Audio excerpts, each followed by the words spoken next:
All right, check, check, check. 1 2 1 2.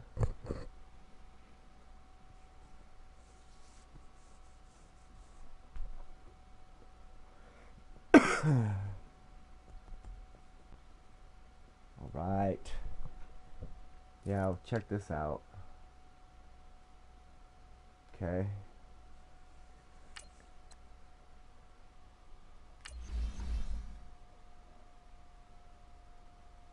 So, pretty much,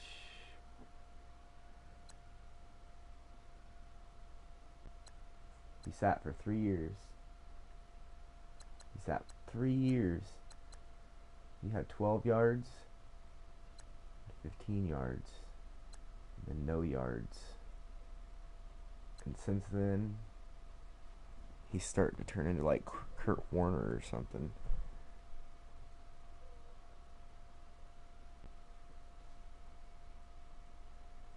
And he's actually getting better somehow. I don't know. 44 goddamn touchdowns, 3 interceptions. Right? I mean, it's like, what happened right here? Like, what happened? Was he on a team that just, like, they didn't need him and he was just, there's a backup, and then he finally made it to the Lions and they were like, watch this. I don't know. Do not know. I can't understand it. I can't explain it. It happened, I guess. So, yeah, otherwise, yeah, they got a Sir Zeke.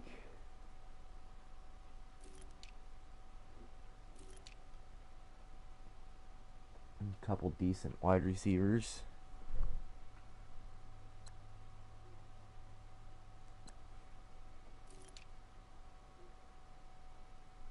So their offensive line was really nothing to write home about, but really nobody's is. The NFL is just kind of down on offensive linemen, it seems. They're out there. There's a Griffin Mock. I remember him from the draft last year. I don't know. I'll have to go check here. Give me a sec. Yeah, they got a pretty decent line. Their only weak spot, is I think that dude. So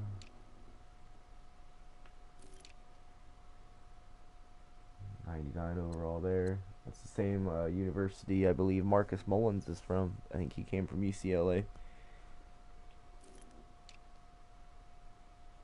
I know, I saw that, right? Like, I'm going to exploit a couple spots in their line, but I'm going to run to the outside too, I think, because, like I said, their up the middle is pretty stout.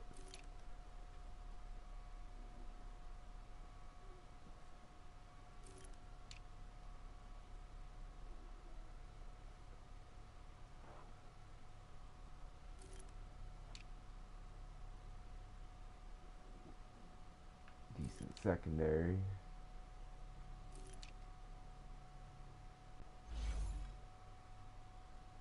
Well, I got to play the Super Bowl first.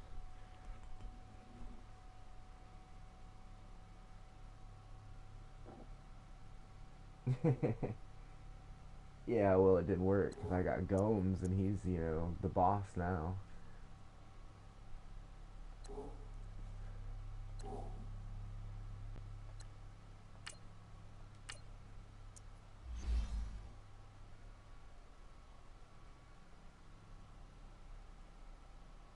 Yeah, I thought of that after the fact. I was like, wait a second, I was going to go check Bortles' development stuff.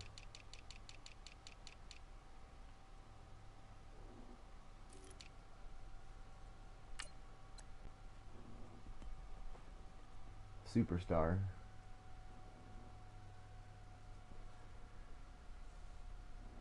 So he's been in the league for 9 years, but 3 of those years he really only threw like 2 passes. So I can't understand it. I don't know.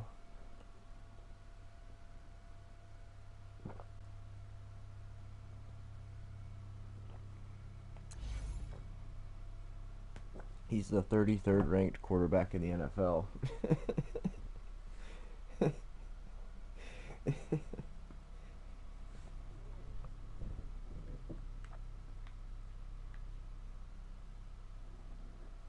I don't know.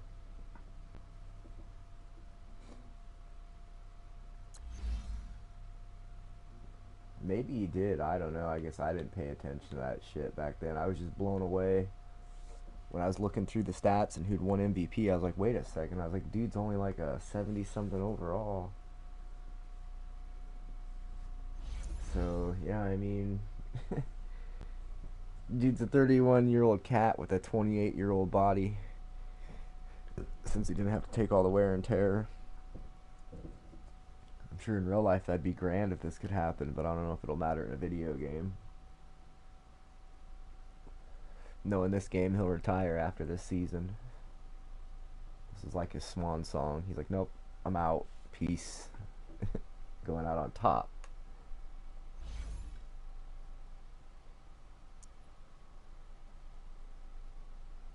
Alright, well, I already checked injuries last night. I recall I have no injuries for once going into the Super Bowl, which is freaking amazing.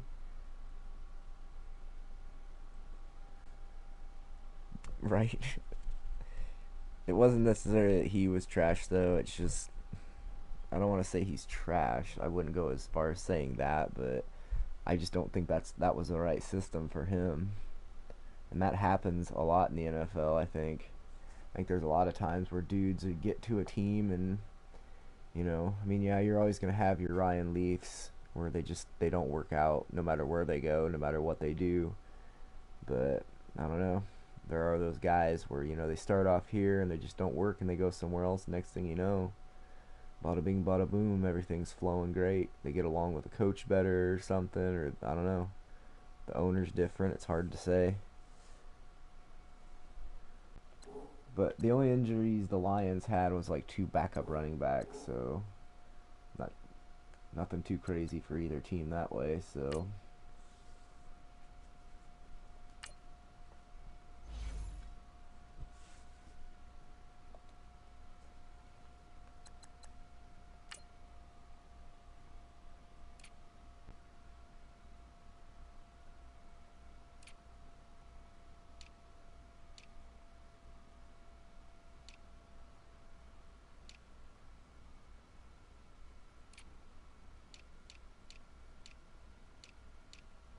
just kind of screwing around, looking at stuff here.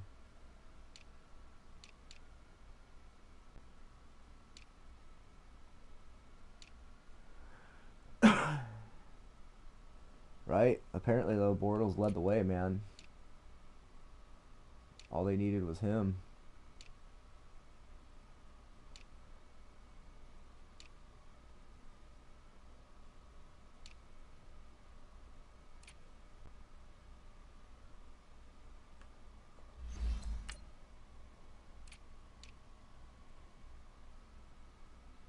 Whoa.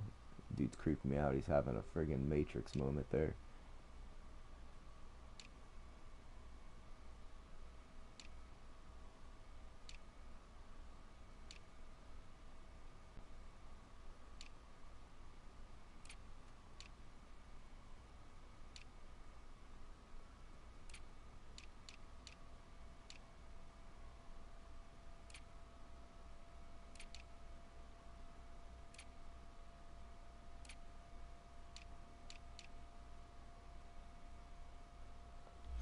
There, now it'll look nice and fancy, too. Right? I had a purple out for the AFC Championship. Went all purple, so it's only right that we go black out for a Super Bowl.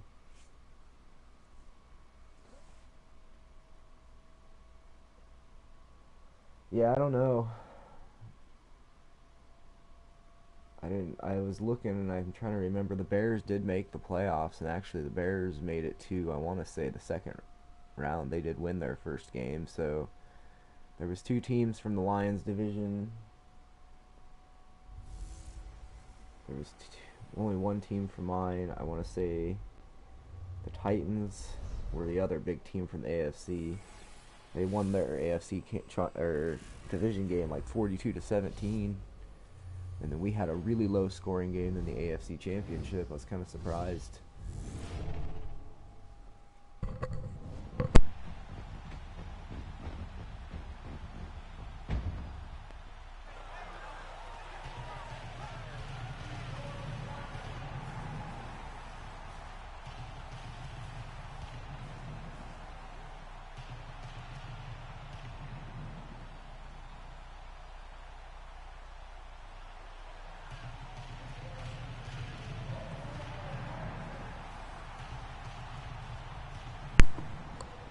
Damn it, I forgot to change it up to all Madden.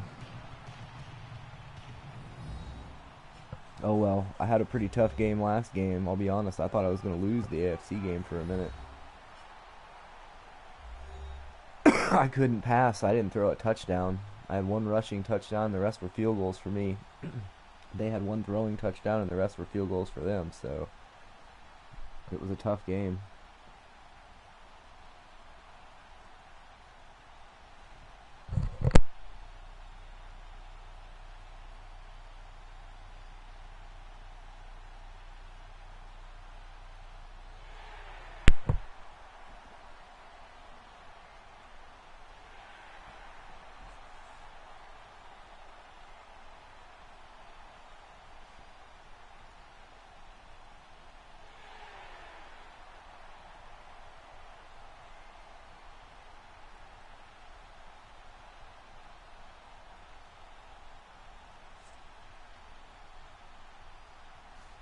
Alright, Super Bowl time.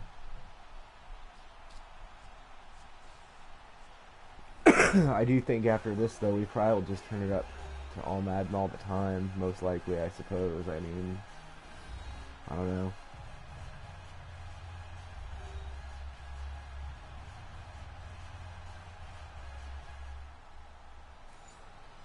Next season, I might just simulate the games against teams with like losing records and only play the winning record teams, you know, like simulate, say, like the first, I don't know, 6 games or something like that, simulate to my bye week maybe or something, I don't know, and then play the big key games after that point, just to kind of add a little drama to the elements maybe, I don't know. Make it to where I only play the playoff games or something, so like I really gotta be on top of shit.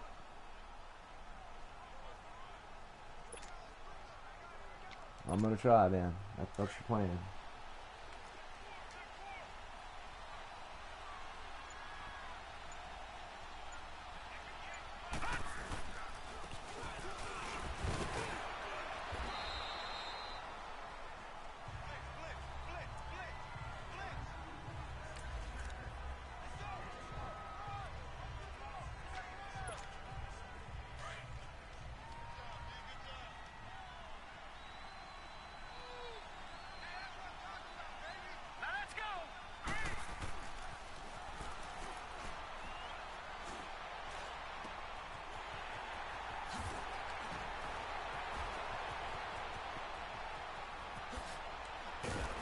That was nice. Oh boy. It's only right. The big free agent signing at the beginning of the season makes a big, huge catch in the Super Bowl, right?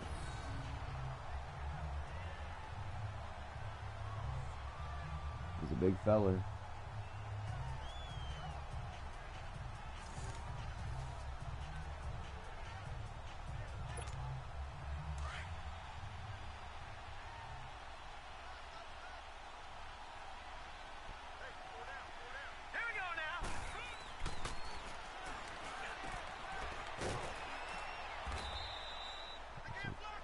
Patrick Peterson's hurt already, huh?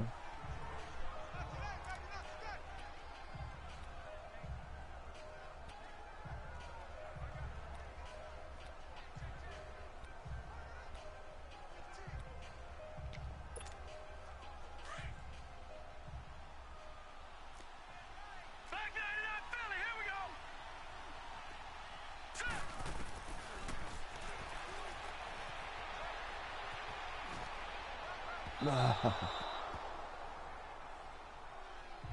not to put too much juice on it to get held up there, but I wanted to do something totally different.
It was nice having him in the playoffs, I know that much. It was just a totally different offense I had to run last year. Not that Akeem Bell didn't hold things down, but it was just totally a different feel. I just love being able to know I can literally hand that guy the ball and there's a lot of things he can make happen.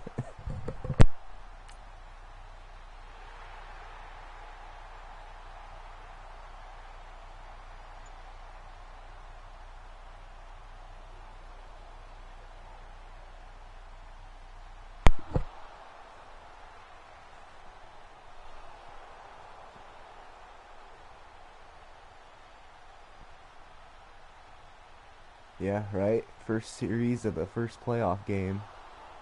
Last year he got hurt for the rest of the playoffs, and that was that.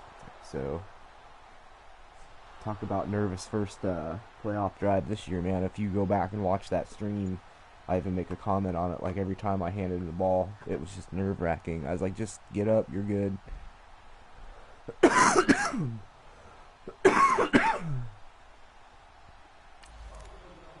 Yeah, we'll see what we can do, but like I said, I've kind of begun to mentally prepare myself just in case, you know, type of thing, but we'll see.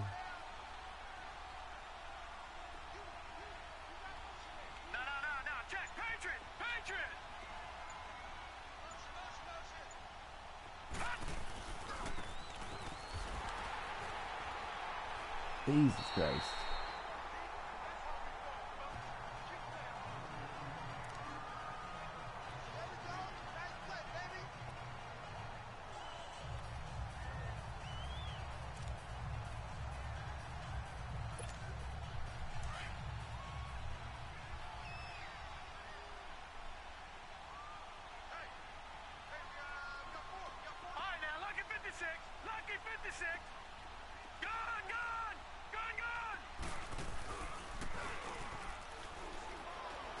Get there, Juju.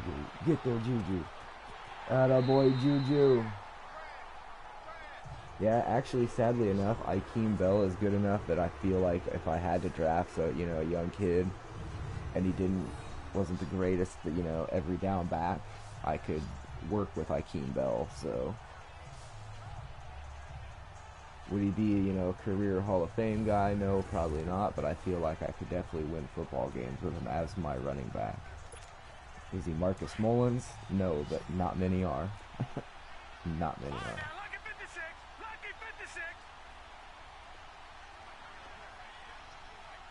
We'll see, yeah. Juju's gonna smell the blood.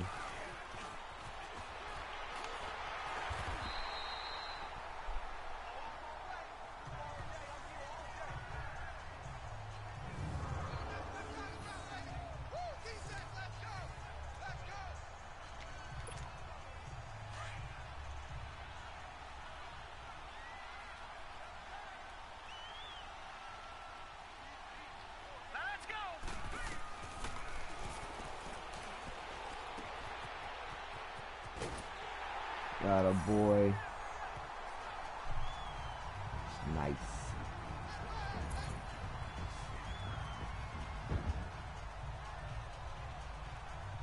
Indeed.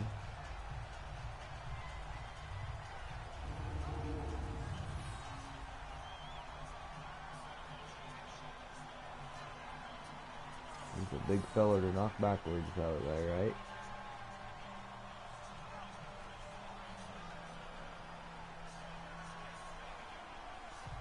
Reinforcements just didn't arrive in time.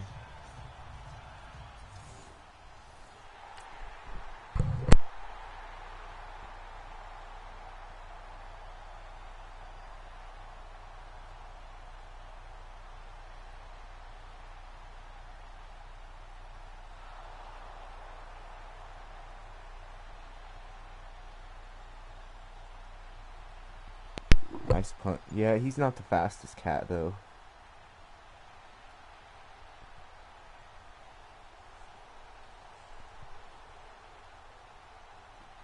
He's fast enough to beat linebackers, I know that much.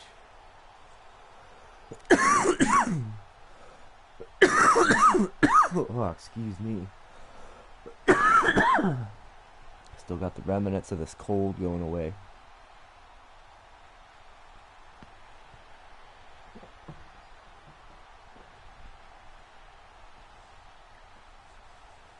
Junkie can't be dropping passes. Damn. 73-yard punt. Oh, excuse me. Man.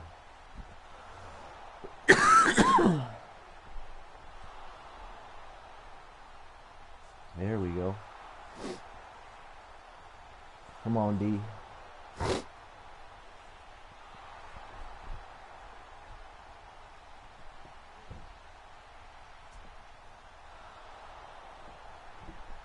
Yeah, he averaged like 50 yards net. I was pretty impressed with him.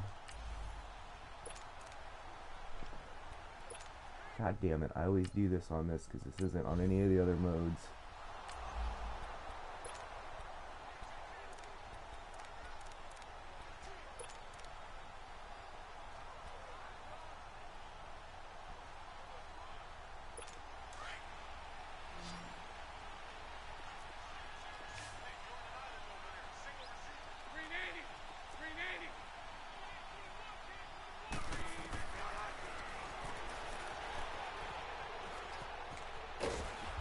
Say do not let him run that freaking football in that end zone.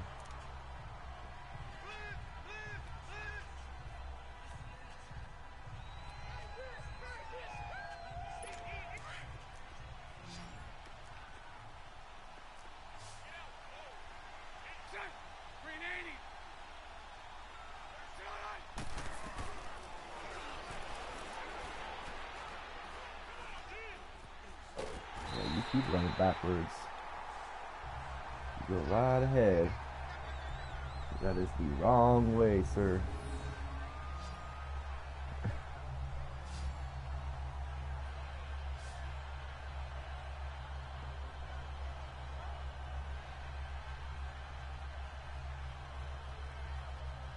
Yeah, that'll work because that gets him way back there. So if we can hold him to a field goal here, that'd be ultimately a win.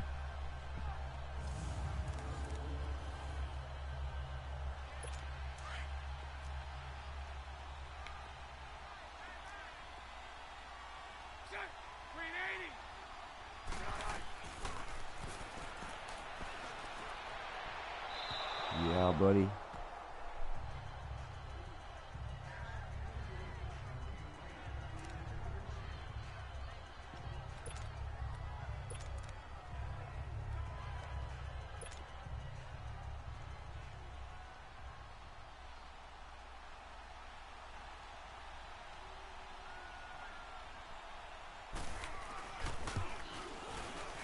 I got clipped. Didn't get a good jump, and then I got clipped. He just blocked right into my leg, and he flew in the air. Wow. It'd been funny if his leg would have like kicked around or something and hit the ball. Alright, well, let's see if I held him to a field goal there.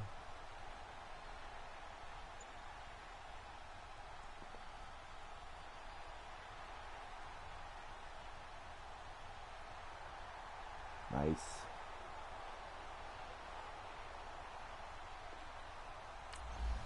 Oh boy.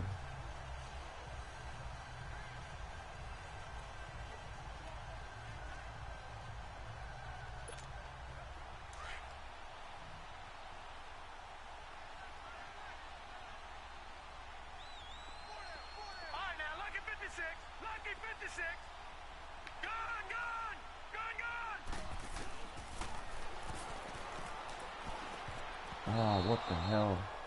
My finger hit the wrong button. I was trying to hit circle or triangle and dude going across the damn middle.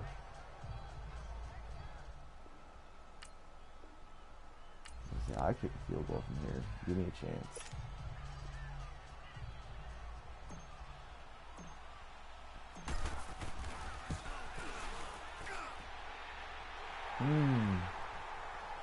Damn.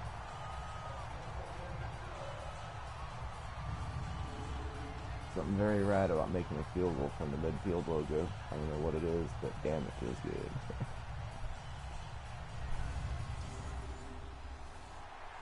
Alright, puts us up ultimately by a touchdown. I love kicking. I was a kicker, if that doesn't help. I mean, not that that makes a difference, but that again was one of my responsibilities back in the day on college football and Madden when me and my friend used to play at the same time, you know, before they had multiplayer. You know, we just didn't want to play each other because we knew every year we'd end up playing each other. So like I said, I was offensive coordinator and special teams. He did defense and punts and kickoffs. So, or punts. I did kickoffs because I could get it pretty good down there. That was about the only tackling practice I got, was on kickoff returns. And even then, sometimes if it was a big kickoff, I'm like, you know what, you do it so they don't take this back to the house on me, man. But I appreciate that. I love to kick.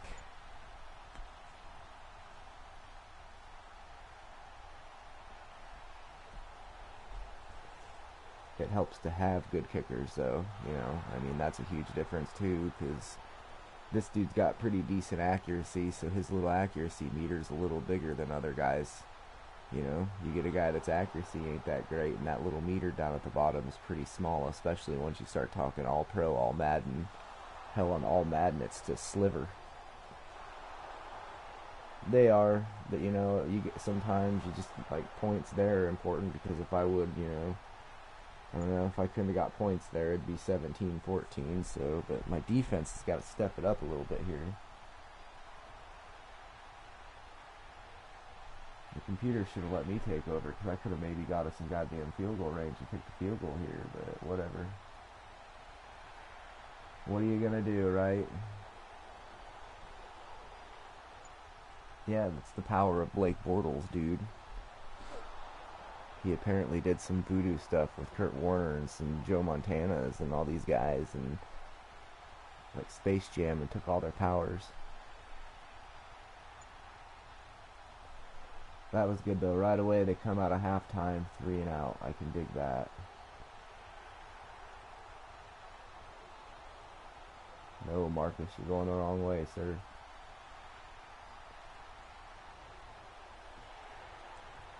That's more like it, Marcus.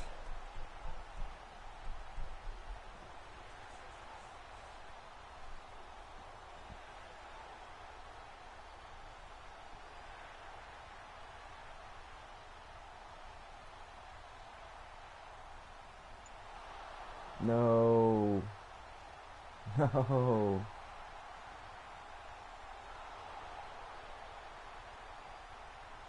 Man, all the way downfield, such a great drive, and then a fucking interception, man.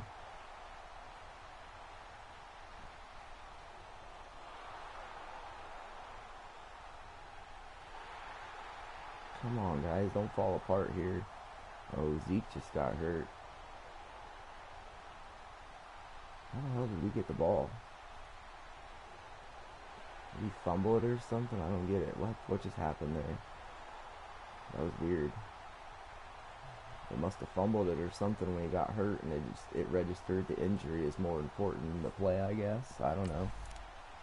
You know what? We're gonna let the clock run down to the fourth quarter here.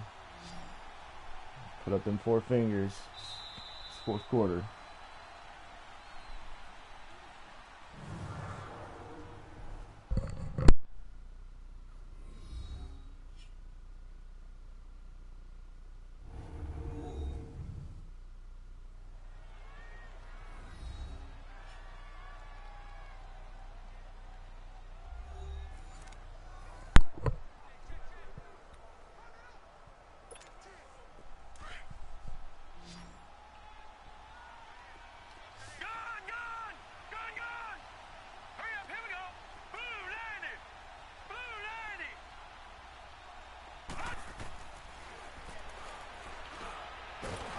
God damn it.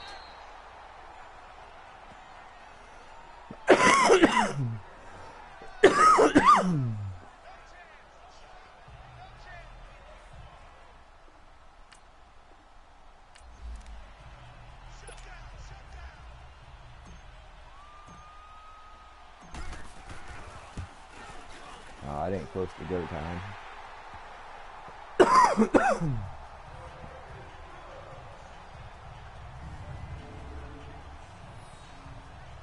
Yeah, I thought that before and then not gotten a yard and they call it 4th and inches and some bullshit. I get real irritated with their, I feel like there's been times I've gotten 2 yards and I get credit for not even a yard. Especially on Ultimate Team, it never fails. I'll swear I went way past the first down marker and it'll be 4th and inches. And you're like, what? And then you do the same thing with 4th down. You figure, oh, I got a fullback or a running back that can get me that. And then, yeah. I don't know. If I'd have been down, yeah, definitely. Going for it no matter what. Oh, goddamn Blake Bortles, who are you? Frickin' Superman, dude. Somebody pick him off, sack him, something. Boy, they're getting a lot of injuries today.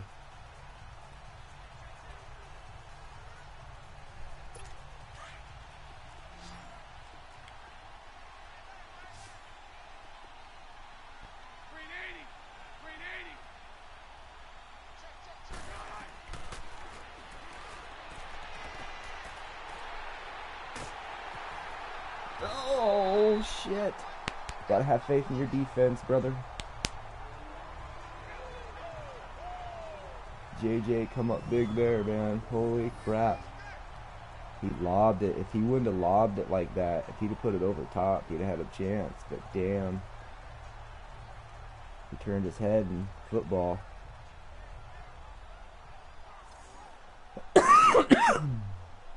Coach of the Year is not pleased.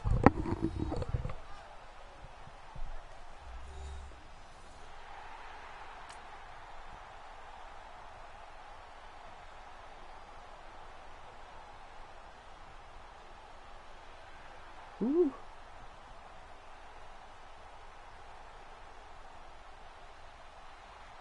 Again, video game. Doesn't this seem like a key moment? You know, burn the clock, win a Super Bowl.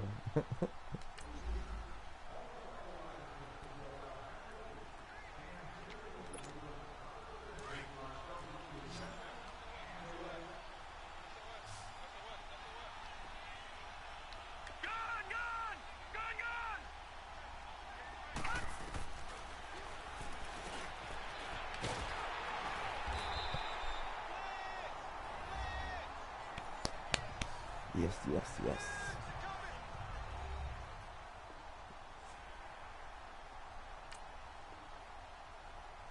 Now it takes over. Now they're like big into the game drive. It's like get all the way down to 35. It's like the drive the whole damn time, man. What are you talking about?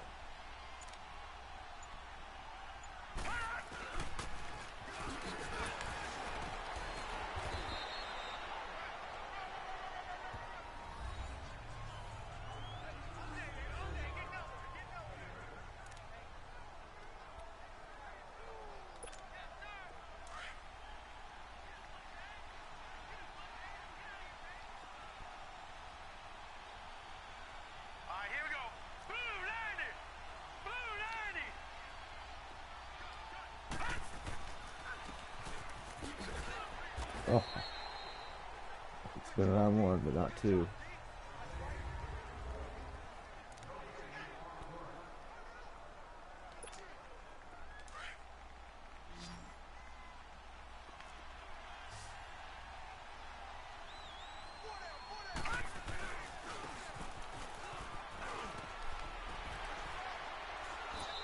Damn it. I was getting ready to hit the jump button and he fell down.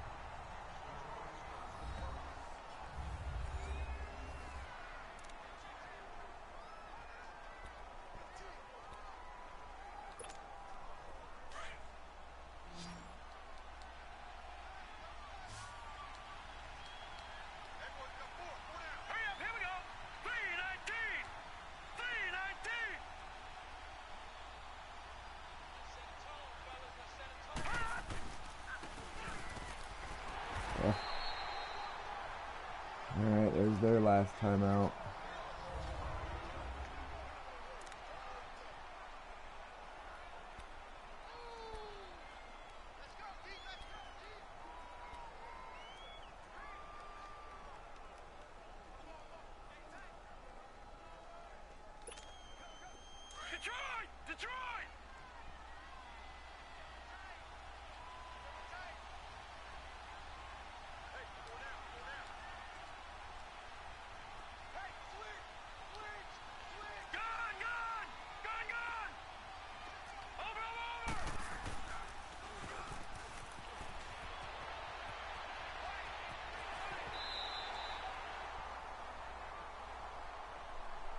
Yeah, that's pretty much what I was just doing. I was just doing a play action to fuck with him.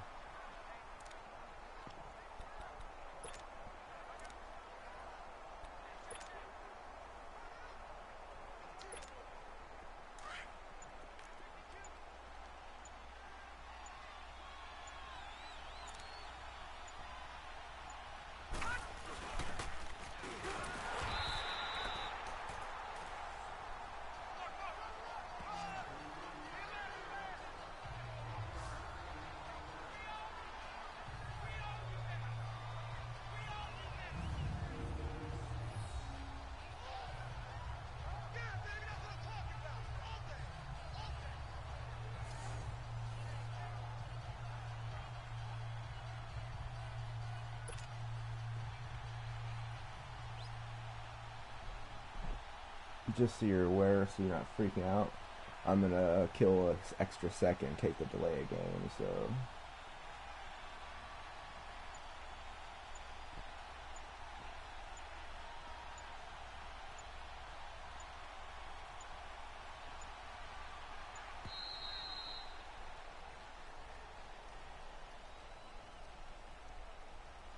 Delay of game, offense.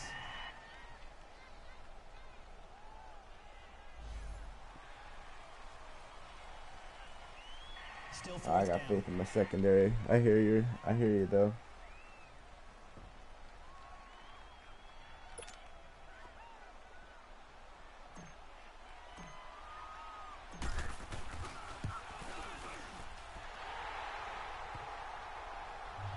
I figure then they just have a few extra seconds. I burned off the 1 extra second for taking the delay game and the 2 or 3 for kicking the field goal. So if every second truly does count, well then I just took away 3 of their seconds they may need since they don't have any timeouts.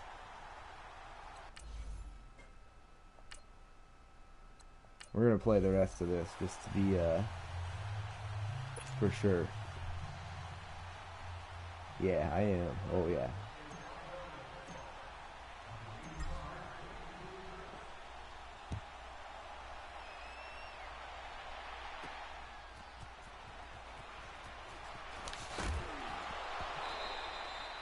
That's why. That's why. Super Bowl champs. I don't know who just laid a snack on him, but he's getting a steak dinner and some champagne tonight on me.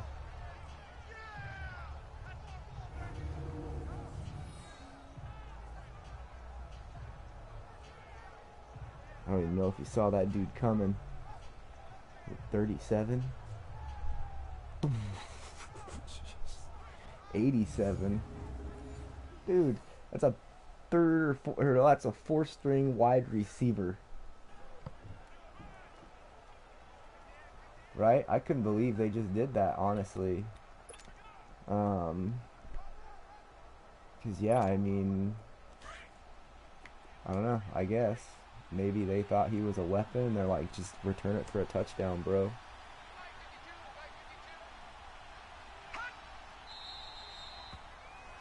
I thought it said Moss on the back of his jersey. I have a guy named Enos Moss.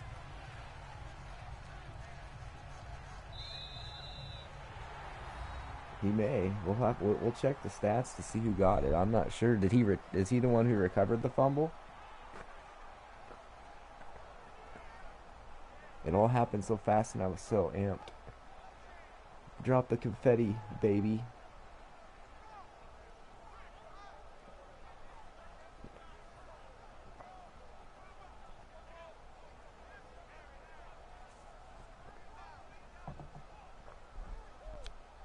Super Bowl champs.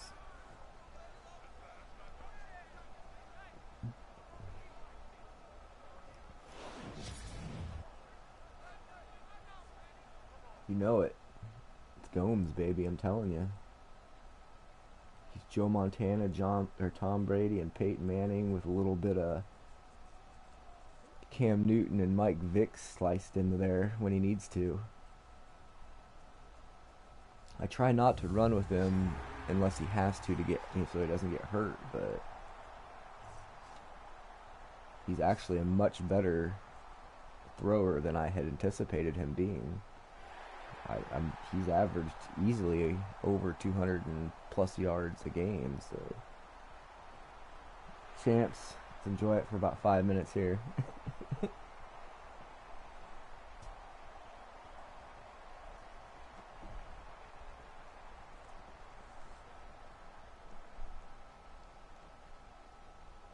Right?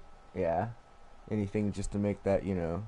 But I'll be honest, I don't put any of their upgrades on until after they've signed with me because I figure that just only makes their overall better and makes them cost more probably. So I do feel smart that I don't do that because I've had people ask me, why don't you upgrade them at the end of the year? It's like, dude, if they ain't on contract with me next year, I'm not about to try to make them more expensive, especially if I want to re-sign them, dude. So that's on their next team to deal with. Not me. All right, so it was a pretty good offensive game. Not a lot of points, but yards were up. Both teams over 100 rushing, both over 200 passing. 18 and 15 there. Equal 420 and 366. We did have the +2 on turnovers, and I feel like that was probably key.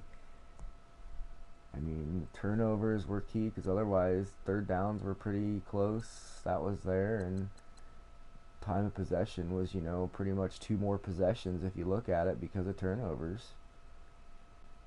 So, kudos to turnovers, man.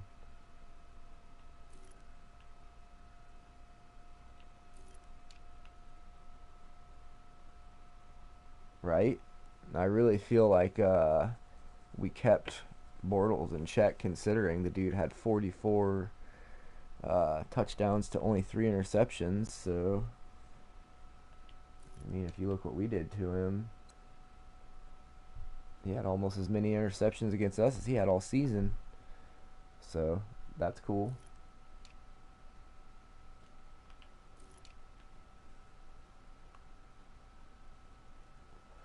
Right? Zeke was hurt, you know, a little later. Yeah, that definitely probably didn't help him. But yeah, Peterson got hurt way early, and then Juju came in almost right away and had that long ass catch. So, yeah.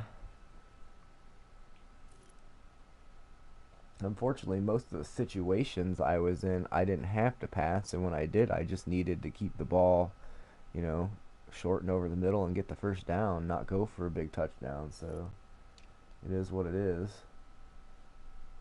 Mullins defeated his fellow college teammate that was on the UCLA guy, Kenny Clark, so he can show him what a Super Bowl trophy and ring looks like next time they have a college reunion or some shit.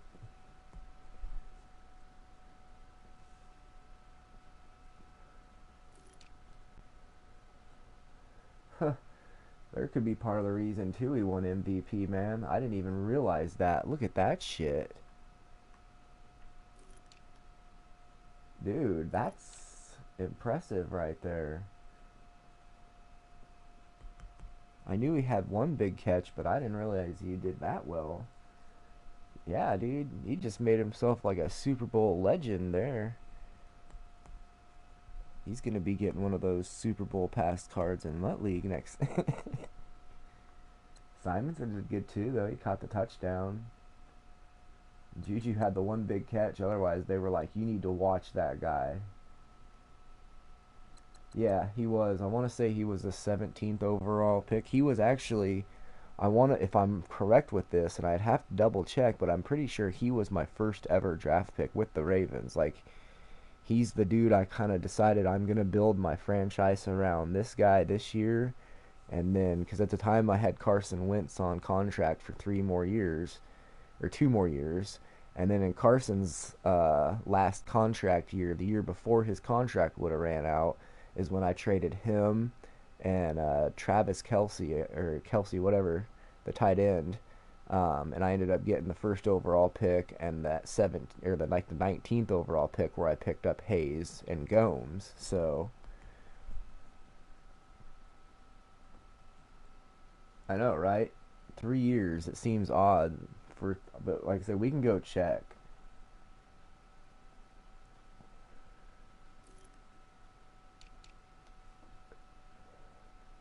defensively. Go figure.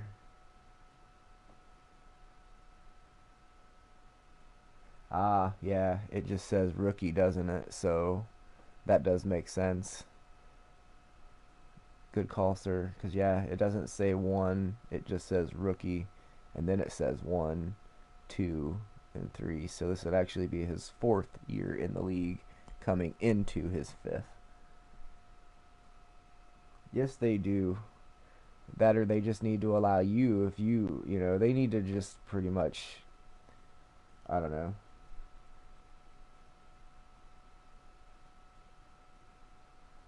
Yeah, if they're gonna try to be like the game, they need to be like the game and give guys that just that chance if you want to do it. But shit, in baseball, I'm pretty sure it's like unless you get service time, man, in the first 3 years, you're stuck with a team for like 6 to 7 years, whether unless they trade your ass.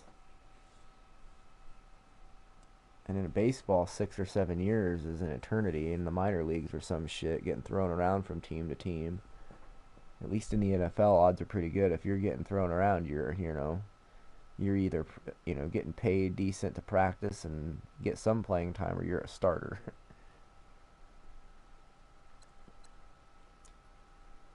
Watt, the big man. Where'd Elijah go? Why is he not here? Because wasn't he the one that wanted me to get rid of Watt, throw him away, and that was 2 seasons ago. He wanted me to get rid of T.J. Watt. And look at what Watt's done for me in the last 2 seasons, man.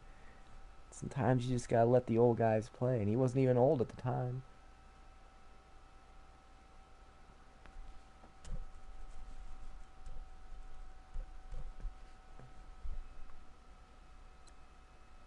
And Tavion had that huge sack. I thought so. I thought that's who wanted him gone. The two big picks there. What? Why didn't the forced fumble on the kickoff return count as a forced fumble and a fumble recovery? We shouldn't it have? Or did it? Yeah, okay, that makes sense. Duh, we got a pick too, or yeah, we threw a pick. But that's cool. Edmonds, I'm glad because I actually moved him to strong safety from cornerback, so it's nice to see him make a play. Oh, I have a couple.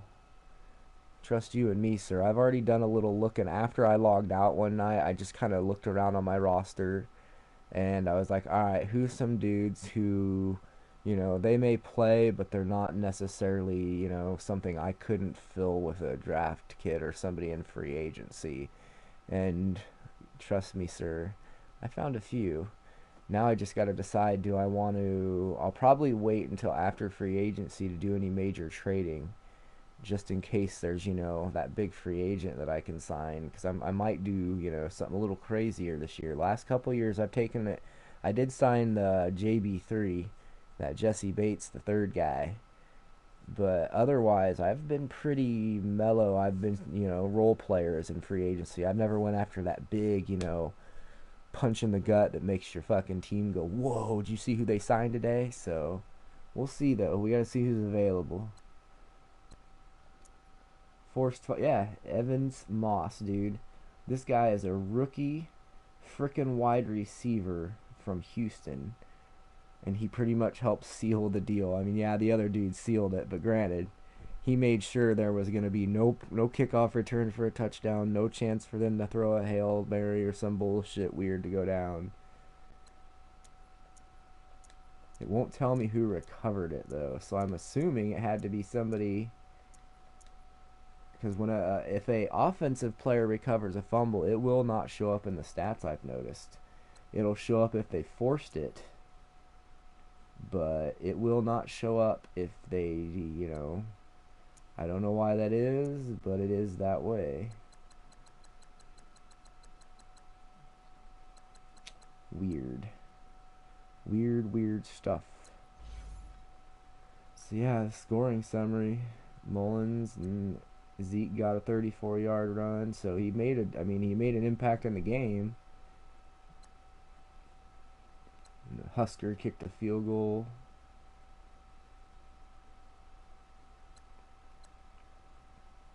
And then after that, it was just a couple more field goals in the end. That was pretty much the difference, man. Those 6 points in the fourth quarter made the difference of that football game. Turnovers and field goals. Very interesting.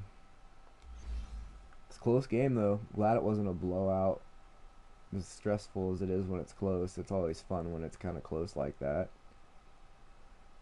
Like I said, it's nice to know that without it even being on all Madden, it can be like that where, you got to make a couple plays here or there.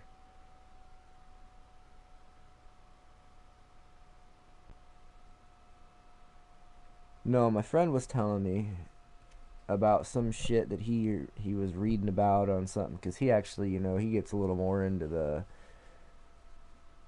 extra side of video games, and he actually does a lot of like looking into shit, and he was telling me that if next time I draft, something about, I wrote it down here, I have three dudes written down, and granted, you probably can't get all three unless you're willing to get, three first round draft picks, and I don't think I can pull that shit off, but I want to try to get one of these three dudes. It's if I can read my own writing, Lyndon Gibson, who plays cornerback, Vital Mays, who plays wide receiver, and Marshall Tapp, who is a strong safety. And he was saying some shit about you're supposed to pay attention to, like, what was it, Todd McShay says something at some point. The guy that wins the MVP of the Senior Bowl or the college All-Star game, whatever they call it on here, and the Heisman winner.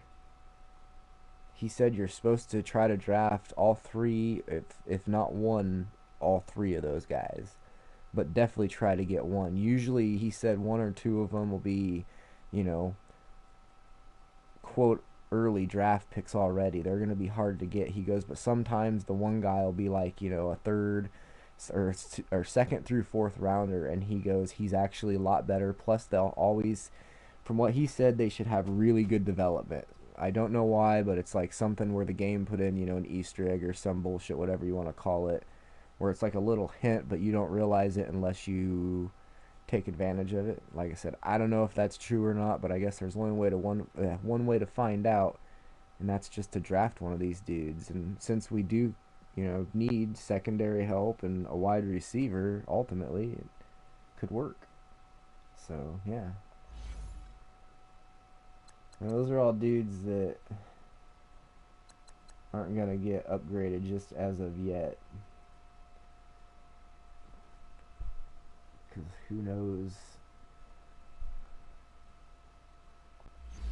who's gonna be back and who isn't.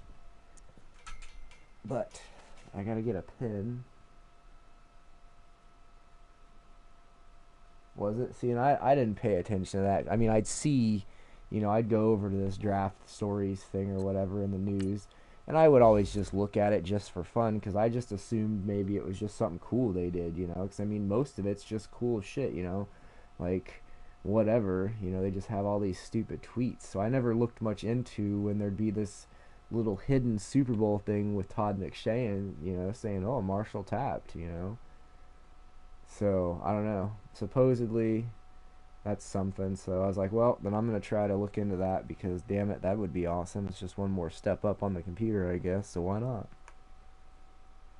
He said there was something about some dude not to pay attention to, but he didn't tell me that. He just told me, like, the three things to pay attention to because he knows me too well. If he tells me everything, I'll end up forgetting and mix it all up, so.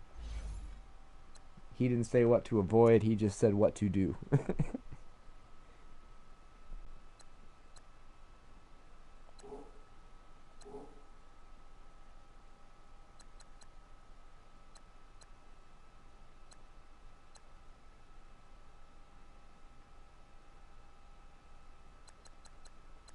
Alright. Well, there's no point in waiting around or screwing around, so I got, there's a pen. Something to write on that's hard to do. That should work.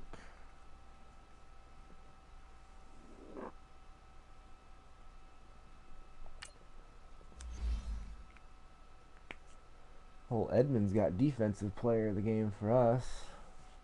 Zeke did end up with over 100 yards, so kudos to him for that, because I don't like letting people do that to me, but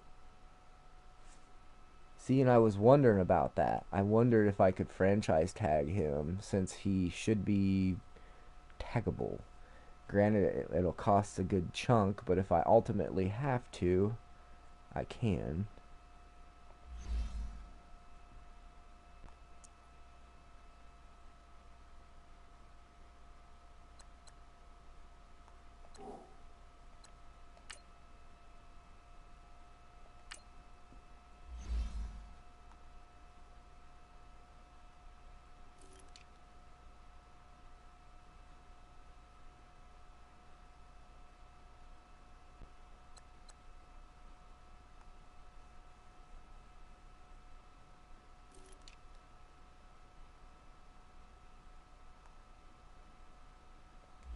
Real quick, hold on.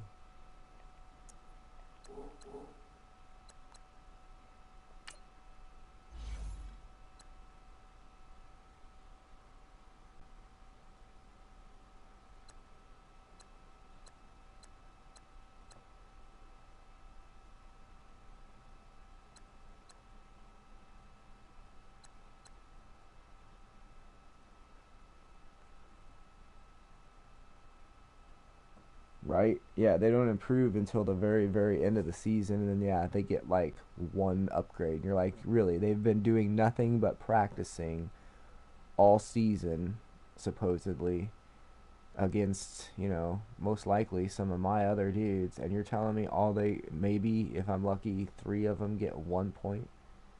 Like, okay. But I guess, I don't know. They probably didn't put too much effort into it, because once again, the fact they even have it is kind of amazing sometimes, so. Let's franchise tag Will Lutz, man. Well, we're just gonna go ahead and franchise tag him because he's just so freaking valuable, and let's just hope maybe over the next year we can negotiate with him, and that the video game didn't put a Le'Veon Bell upgrade chip into the game where a guy sits out because he gets franchise tag and he's like, "Fuck you, I'm not playing." How funny would that be if next season, week one, like he sits out the preseason, and then in week one it says, in the big news thing, Marcus Mullins sitting out until contract negotiations have been finalized, and it's like, oh, you got to be freaking kidding me, man.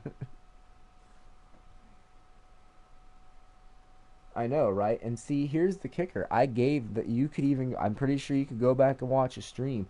I tried to give him money. It wasn't. It was like money wasn't an issue. Something wasn't. I don't know what it was. It just money wasn't an issue with the guy. It was strange because I was like, you know, I don't know if it was like something to do with my scheme or what it was, or the fact that we won a Super Bowl or something, and he was like, "Nah, I'm good. I'm ready to go somewhere else." Or like on baseball, I know like they sometimes a guy will wanna they have like things he wants, like he wants a certain type of head coach with a winning record and a winning team, or he wants to be close to home, but I don't know if they have that on here. I don't know. I just know it's freaking weird that yeah, he's just I'm pretty honest to God. I think at the end of the day, I wanted to give him a total of $42 million, and if you look at what the fair offer was 30 million. I kept trying every week, and the last one was like 42 million. I was like, surely he'll sign this, and he wouldn't, and then nobody would barely. I was like, well, what the hell? I was like, are we just that team where they're like, now they've won a Super Bowl, they're like, no, I'm gonna get paid, and I'm gonna go be the man somewhere else. So, but it is what it is. We'll franchise him for now and go from there, I guess. So I don't know. Hell if I know.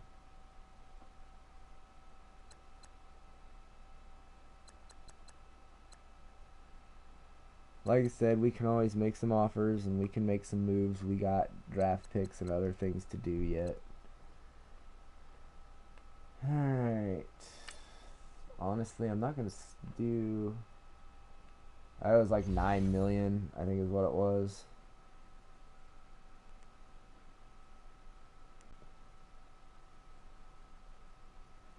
Yeah, I was thinking Tefler too. He was another one, dude, where it said his fair offer was like what? Where the hell was it? 36. I think he got up to 42 million too, and he wouldn't. This guy got way up there. I think I was trying to sign him for like 27 and a half over 5 years and something. Yeah, look what you went and did to Shark, man. You gave him a big head, and now he wants $17.2 million as a 77 overall. And I'll be honest, man, I don't think I want to do that. Maybe if he's in the free agency and he's willing to come down a little on that number, but dude wants a lot of money.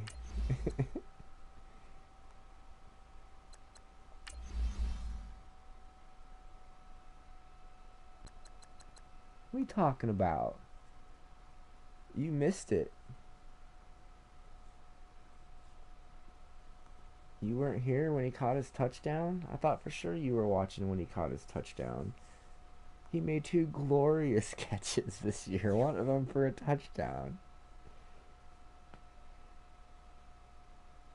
He's like, I'm gonna get paid, dude. He goes, I had 50% of my touchdown production on two catches. He had to catch 72 passes in 2022 and get two touchdowns. For me, he's like, I had to get two catches to get one touchdown. Show me the money. Right? He's just like, dude, I figure I've done the math. He goes, I think I should get like, I mean, he looks at you right in the face and he goes, I mean, what do you think's fair? Like, 8.5 million per catch? I mean, that seems right, right? 8.5 million per catch. He looks at his agent. His agent kind of just looks at you and puts his hands over his eyes, like. He's like, have you actually talked to your agent about this, DJ? Because I'll be honest, man, I don't think this is gonna work out. I'm gonna have to go ahead and say no thanks, but no thanks, DJ, and good luck. Whoa. Be right back.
Sound like a couple cats were having World War III right outside my window, and I'm like, yo, I don't own any outside cats, man.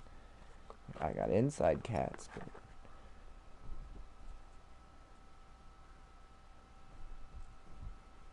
that, of course, made my dog wake up. Now I gotta go put my dog in the kennel. 1 second.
Okay.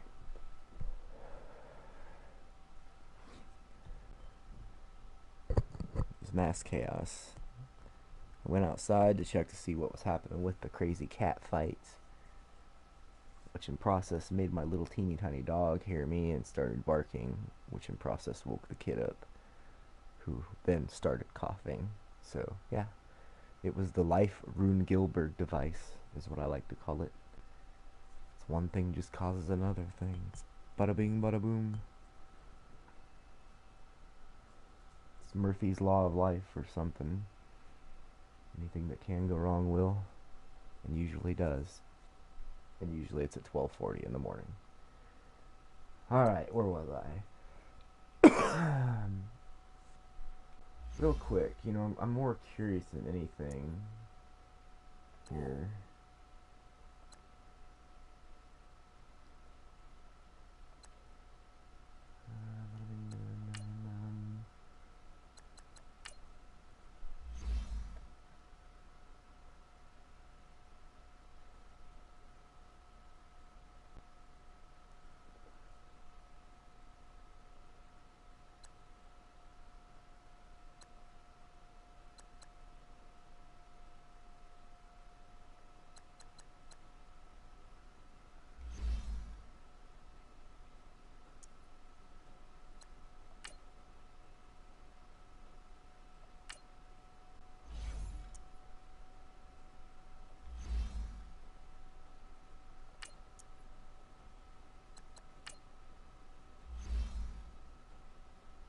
I'd like to think so, right?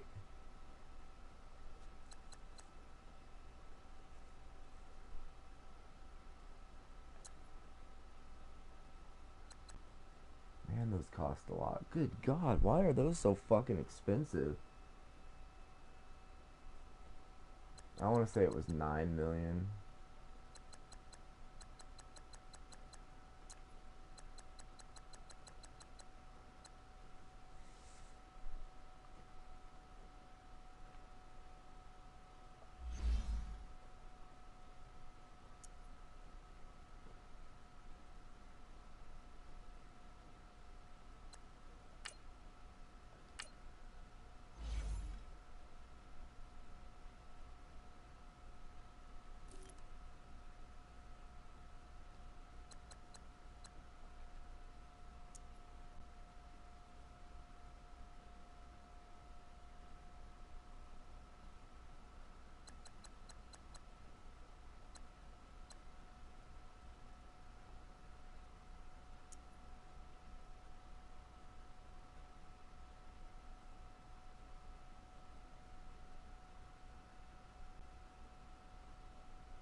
Right?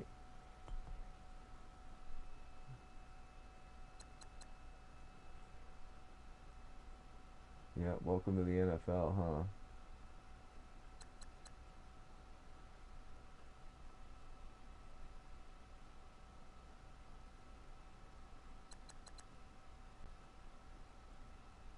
Yeah, he's gonna go in a trade. I have a plan for him.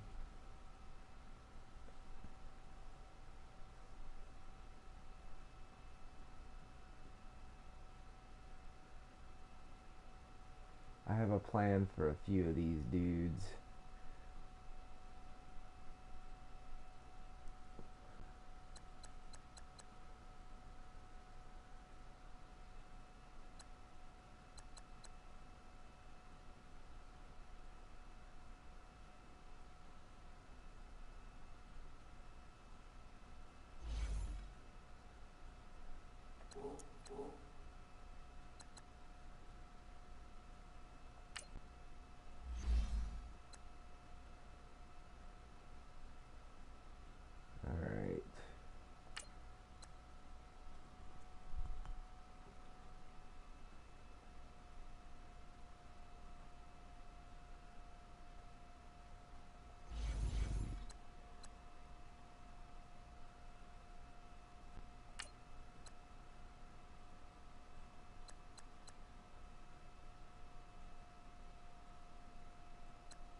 plays offensive line, and that's kind of key on this team.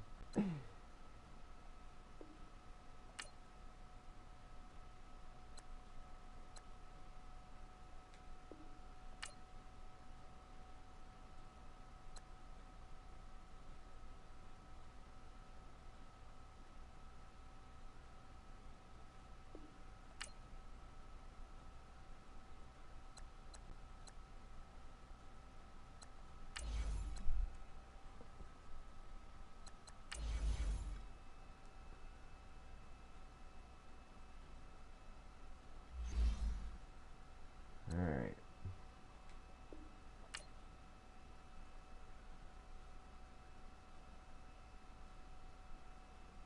What up? What up?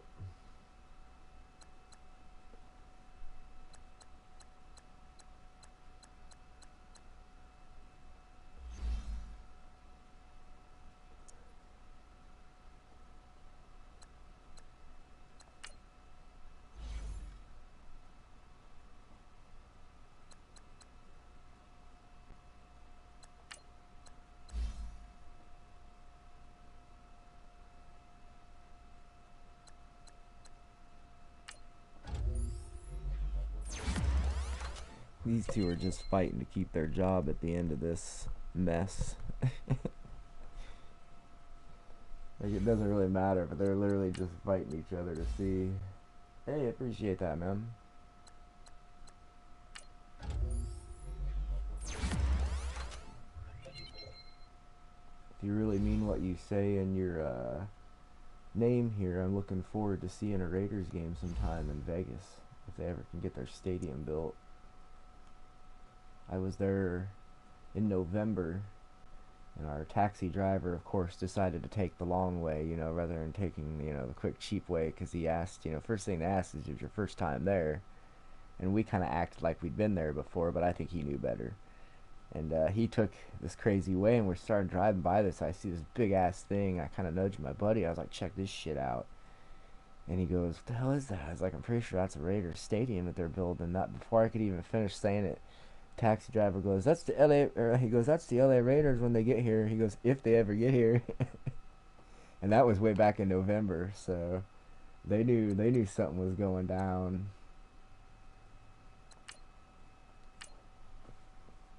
But I'm rooting for him. I like John Gruden. I remember one long time ago when we after we fired Bo Pelini from Nebraska, I was really like, but you were hearing all these Twitter rumors and all these other social media rumors that John Gruden had shown a little interest possibly, and I was like, no way is John Gruden gonna at the time leave a Monday night booth to come coach a college football team when he could probably walk into any general manager's office in the NFL and say, I'd like to be your head coach, and they say, give me a year to fire my guy and you're in.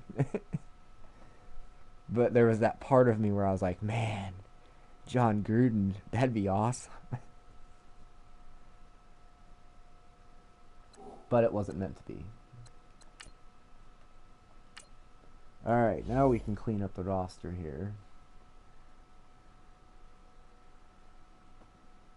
I don't think he'd be a horrible coach, but I think the risk is there if he ended up in a bad situation, it really would go bad. Like, it could either really, really go good or it would go really, really bad. There would be like no 7 stuff, or it would just wouldn't happen. He would either end up doing really well every freaking year, or he would be so angry that it just would go really, really bad. But I don't know. I've seen stranger things, so. All right. Well, Cooper, this Ziegler cat, right? And it shows. It does.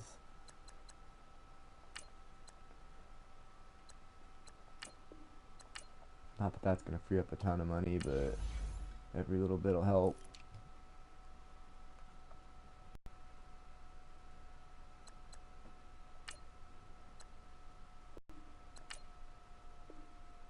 I know these dudes are just practice squad, but I kind of hate the fact that they sign all these guys for you right before all this stuff. It's like, I don't need them right now. I'll take care of this later. It's like, if I want these cats, I'll sign them. I don't need you doing it.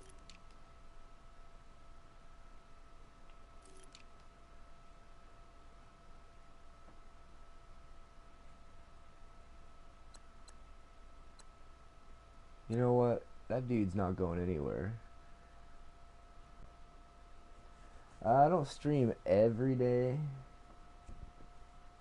but yeah, I'm not too worried about it. I don't stream every day, but I try to stream every other, or at least try to stream three times a week if I can, 4 on a good week. But like I said, there will be bad weeks where I just can't get streaming, and I just got shit going on, and yeah.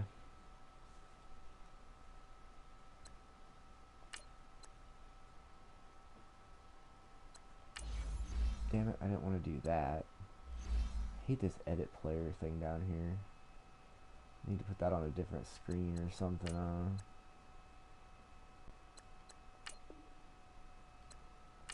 Like tonight I'm doing football, and tomorrow I'm hoping my buddy and me I have a big tournament I set up for us on Golf Club too, because we're too cheap to buy the new Golf Club games. So yep, he knows it. And I might throw in some baseball one day if I can afford the game. I have last year's game, but I kind of feel weird playing an old game. Like, when it's not a new version. I hate playing Golf Club, but I really hate playing the old version of a sports game.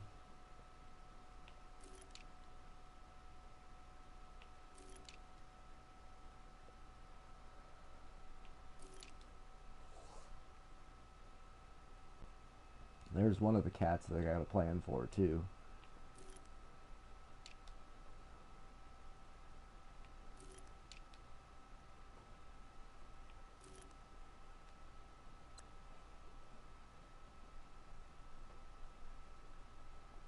Dre, you just didn't quite develop quick enough for me.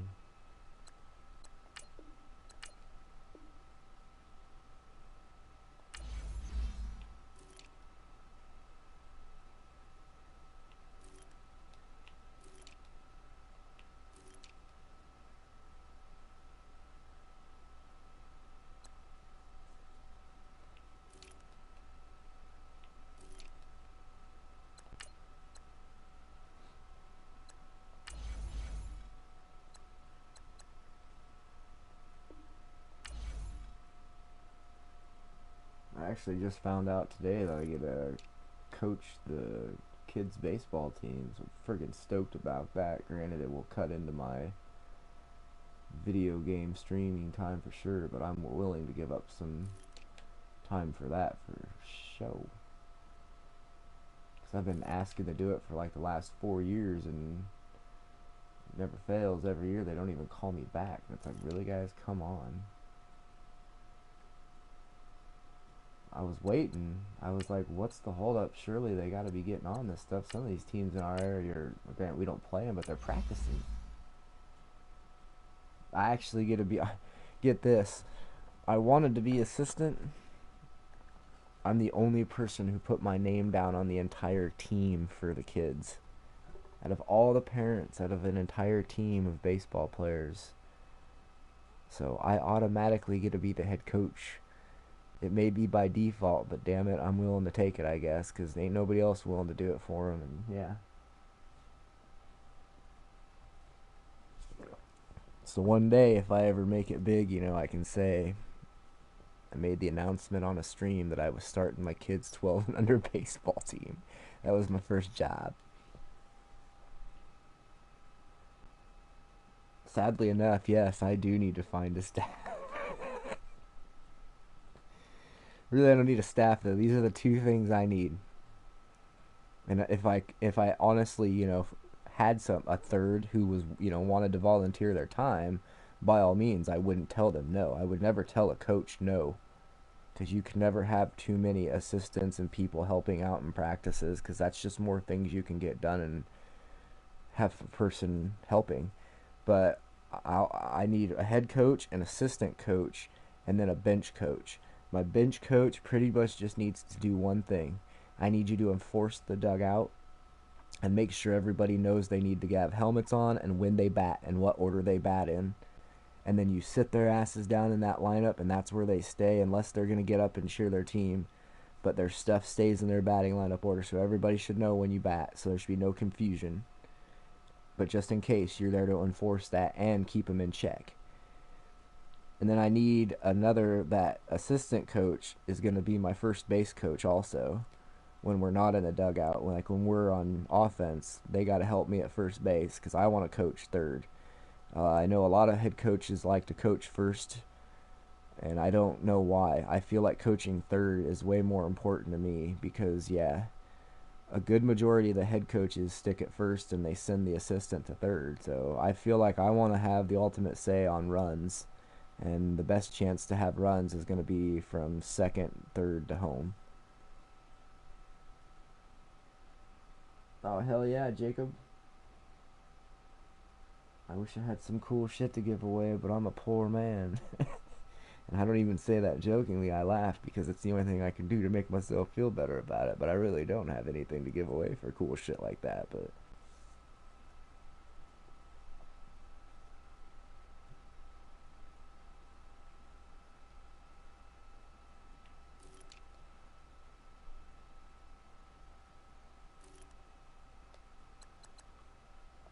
BT, check this dude out.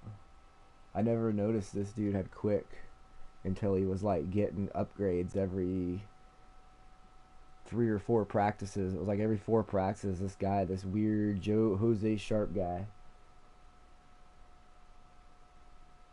You know what type of glasses I need? I need to get the goddamn colorblind type that make you see the colors the right way. Because I'm colorblind and it sucks. And I see people wearing these glasses. I hope I don't cry. I probably will if I saw the right stuff. But I just want to have some vision to see what people see the way they see it.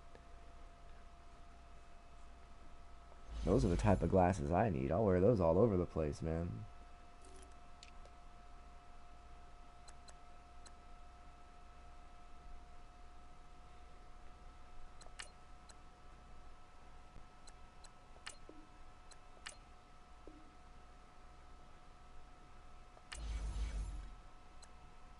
I don't know what to do with this guy. I should probably just cut him. He's 26, he's only a 70, and he's costing me pretty much half a mil. It's a 12 and under team. I can't remember what the exact date. I'd have to look at the thing to see what the date of the cutoff was. You can end up with a 13-year-old, but their birthday has to fall on a pretty weird date for it to happen. And so a good majority of them are from, close to, it's pretty much 11 and 12-year-olds. Most of the 10-year-olds, end up on the quote 9 and under team unless their birthday they do it so it's pretty well developed for kids because there is that difference of a 10-year-old and a 12-year-old. You can really see it on a ball field or any sporting event when you go and watch it. It's kind of creepy. It's like, man, look at that 12-year-old and then compare him to my 10-year-old, and it's like, holy crap, that dude's gonna kick the shit out of my kid today.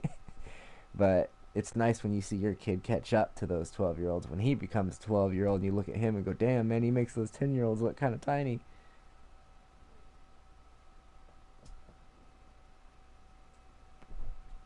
Man, I would love to coach any level. I wouldn't give a crap. I'd ask for such a small salary. Just to be able to do that would be a pretty, I don't want to use the cliche word of honoring, but that would just be a pretty fun thing to call a job. Like, to call that a job, like, this is my job, that doesn't seem like a very good word to use to describe this. Like, it almost, like, if I ever hear somebody say that they're a coach and they're like, yeah, I really like my job, it's like, dude, that's a cool job. Like, there are much worse jobs to have in the world, win or lose, in my opinion, than being a coach on any level. For any sport, probably, if you really love the sport, that is. Because if you're just doing it for the money, man, yeah, I guess then it is a job, but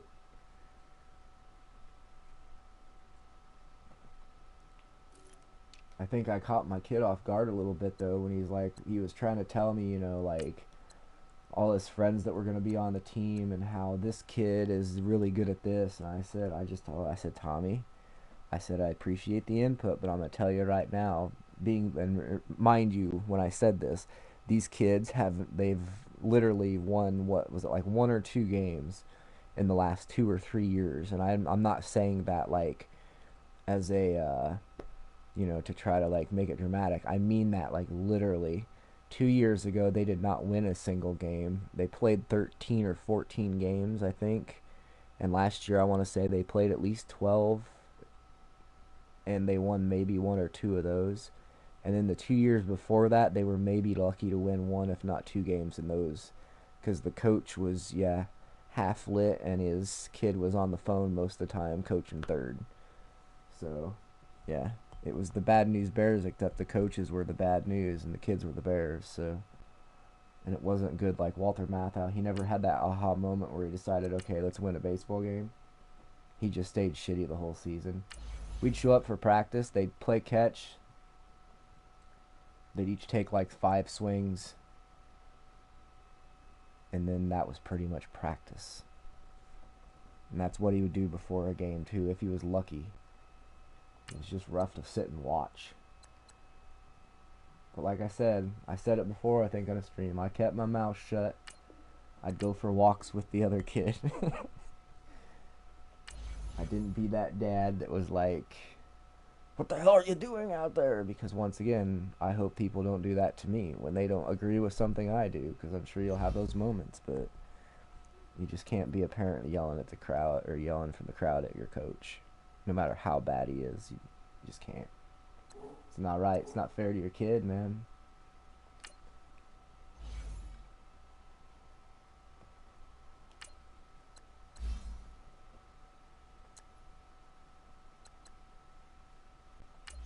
What type of contract does this guy have?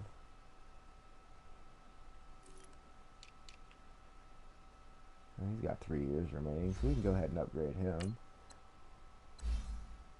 Oh, I'm planning on it. As long as he's willing to work with me a little bit, I'm planning on it.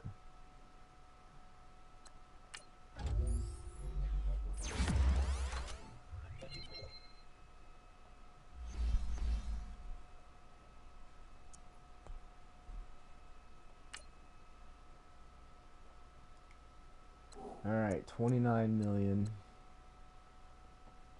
Depth chart.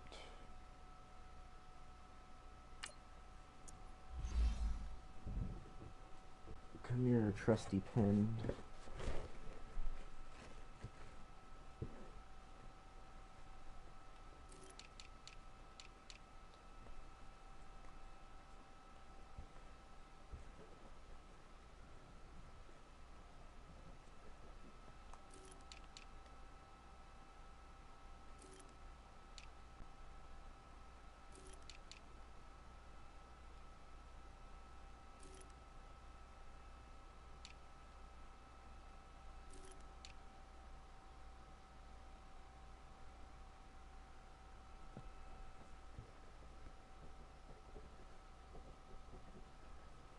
Okay.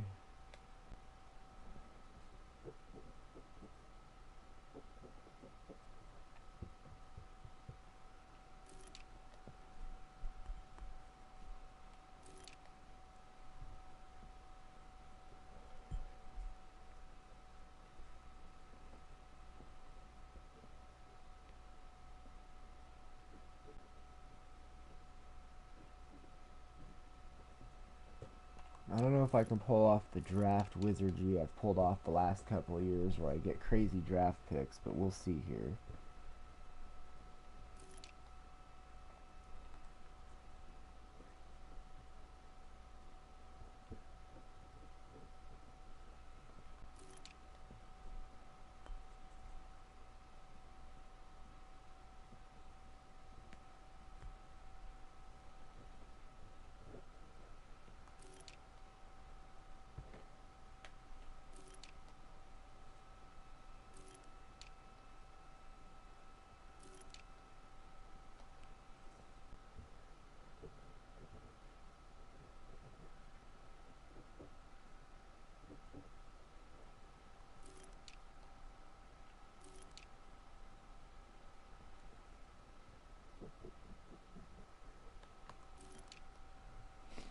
Okay, so my list is this. In no particular order at the moment. We're going to get a couple strong safeties, a couple linebackers, a couple D tackles, a couple defensive ends. So defensive lines, linebackers, and safeties. Offense, we're looking at right guard and center, a couple wide receivers, and then probably a halfback, more so for the future if it's available. Free agency, I'd really like to get that strong safety taken care of. And if we could maybe find one of those offensive linemen in free agency, so I don't have to draft some dude and take a risk of getting a bust in the draft on a lineman, because I hate drafting linemen. It's one thing if it's a for sure thing, and that's for sure what you want to do in the first or second round, but every pick after that, offensive lineman just never works out well, and I don't know what it is, but the cool thing is, two of those players I mentioned earlier that I want to draft, one of them's a wide receiver, and one of them plays strong safety. So, we do have that going for us. So it's not like I'm just drafting them to draft them because they're quote-unquote the dudes you're supposed to draft. They're actually people that we could use now and in the future. So, here we go. Cross your fingers, cross your toes that Edmonds is willing to play ball here. Or that his agent isn't just a huge dick ball or something. I don't know what it is, but...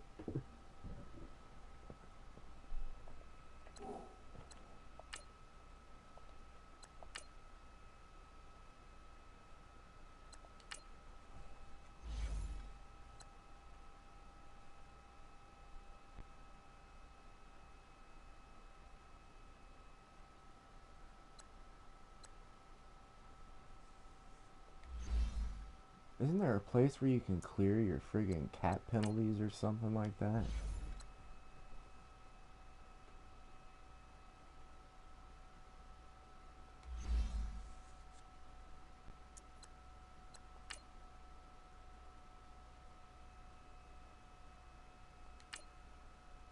I could have swore there was a place one time I came and it said clear cap penalties, and I was like, well, yes, I would sure love to do that.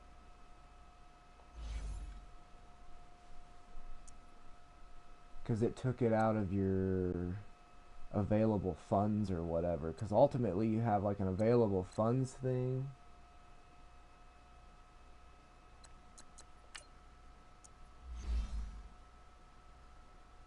Nah, that's just where you do that shit.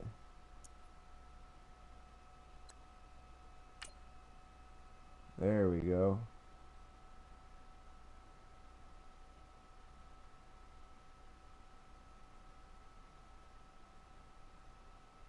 Should we just do it?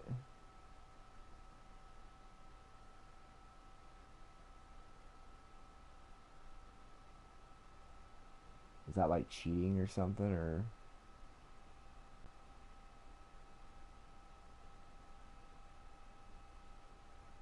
I don't know if it's cheating. But if it is, oh well.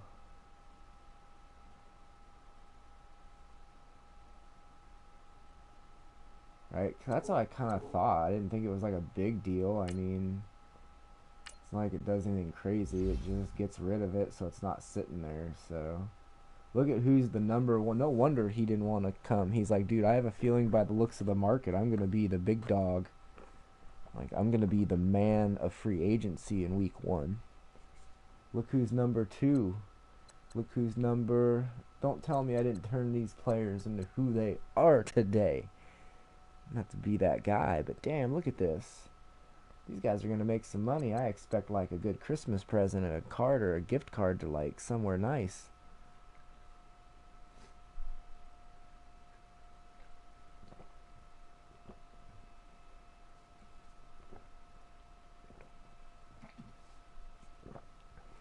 Right? That's crazy. I don't know if I've ever seen that before. All 3 of them probably were thinking they were going to be a top dog. Look at this guy. He's got 7 bids. 7 bids. That's how, like, badass he is. There's old Cam Newton.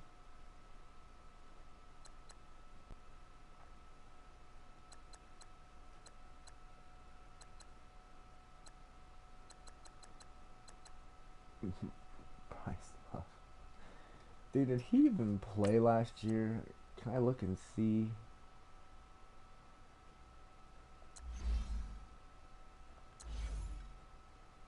Huh.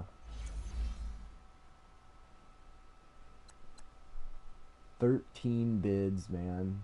Only one team has bid on this guy. But that's pretty nuts. 13 bids.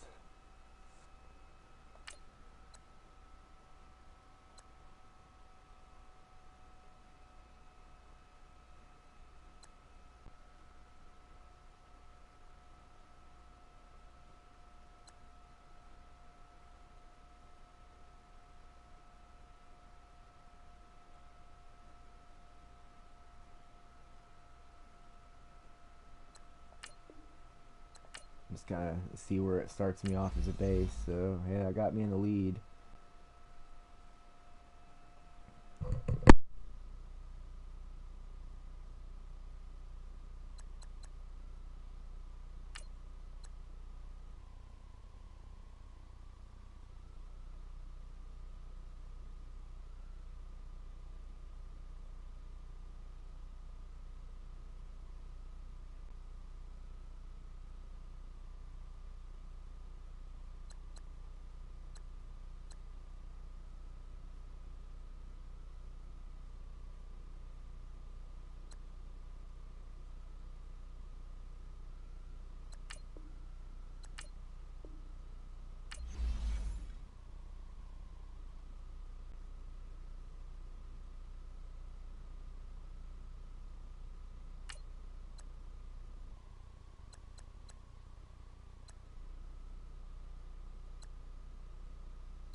Yeah, it's gonna be expensive, but can maybe make it work.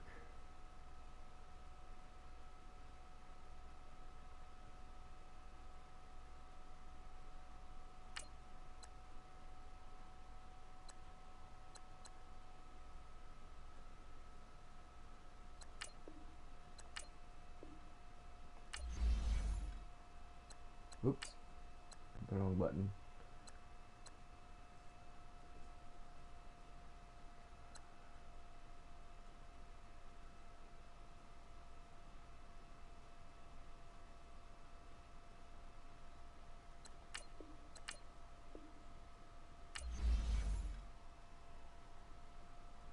Man, he's a hard cat to please.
Oh, trust me, I know it. That's why I'm doing this. Otherwise, yeah, I wouldn't be. I'd be like, fuck this guy, I'm moving on. And I'm gonna make him better too.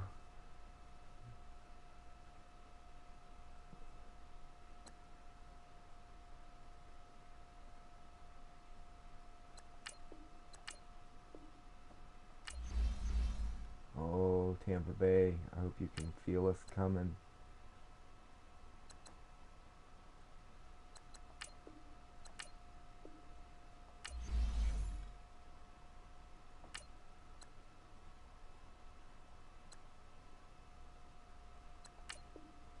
Still add a little icing on the cake there.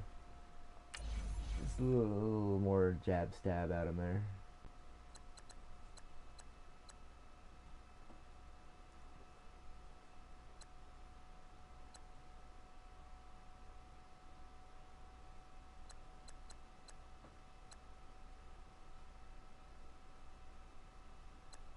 There's old Patrick Peterson.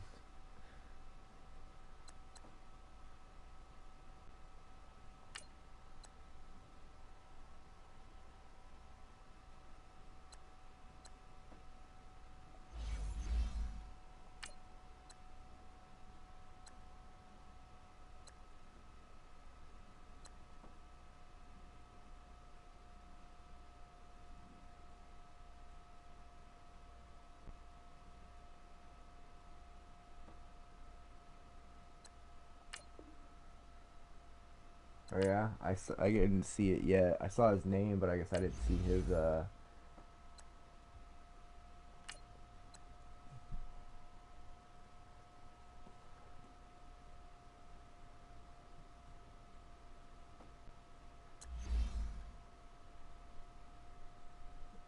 still has him higher than Bortles. We gave MVP last year, mind you, Bortles. That's funny.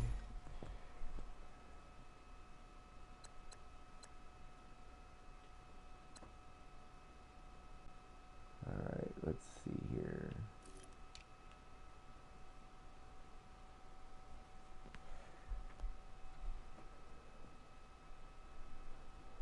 There's old Drew Lock.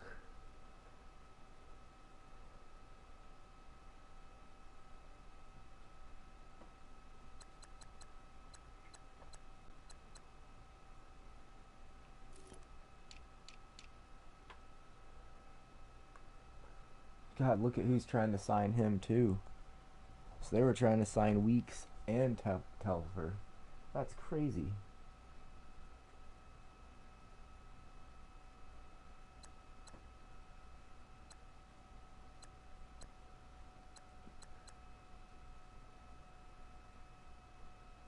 There's the receiver of the year last year. Apparently, huh?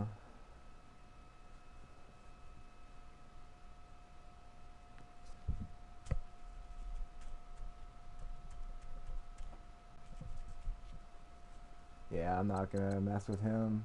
It would be pointless. He'd be ultimately my,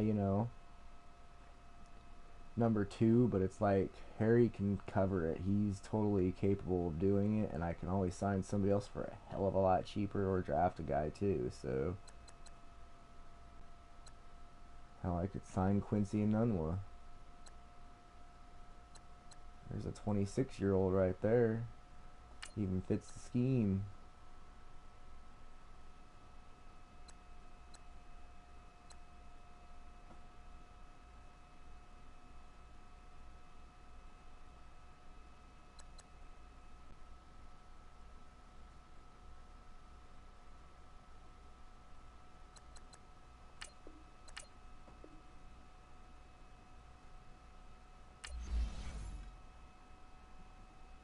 Yeah, he's just to keep around. There's your buddy. No bids have been made for this player.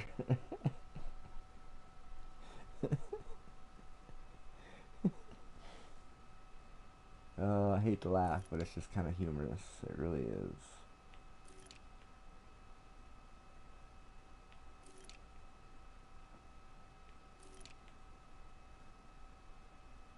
There would be an improvement overall at center.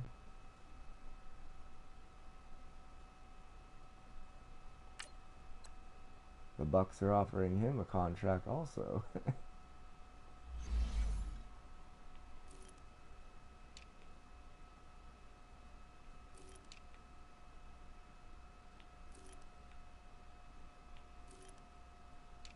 know, right? They're just trying to sign everybody before anybody can get a job. They're like, sign him. I can't believe this dude at 80 overall, 35-year-old. That might be one of those dudes where if nobody else will sign him by the end of, everything, I pick up because I like to do that. I'm not against signing a dude. If he's fucking old, I don't care. If he's still available and I think he can play, I'll do it. I'll do it in a heartbeat. I'll give him a really low, 1 year deal or something. So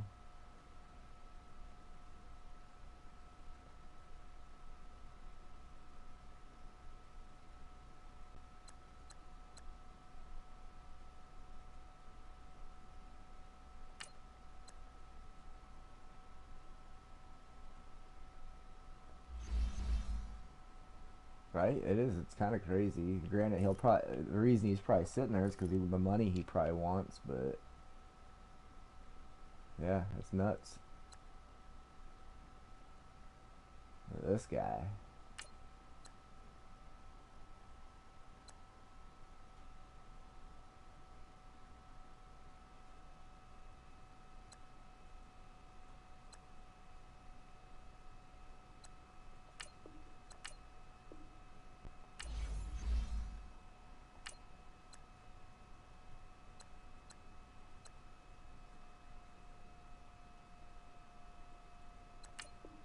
I still have a couple trades to make, so I'm not too concerned about the cap, being so low yet. Because a couple of the guys I'm trading away are going to clear up a little bit of money here shortly. So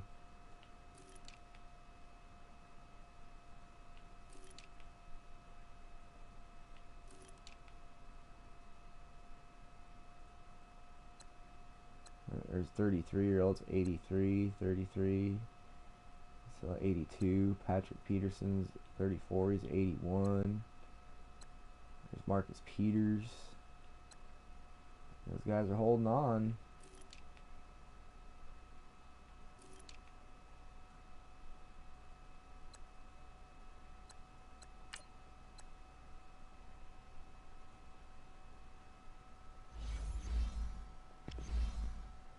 Alright. Let's just go ahead. Oh, I didn't mean to do that quite yet.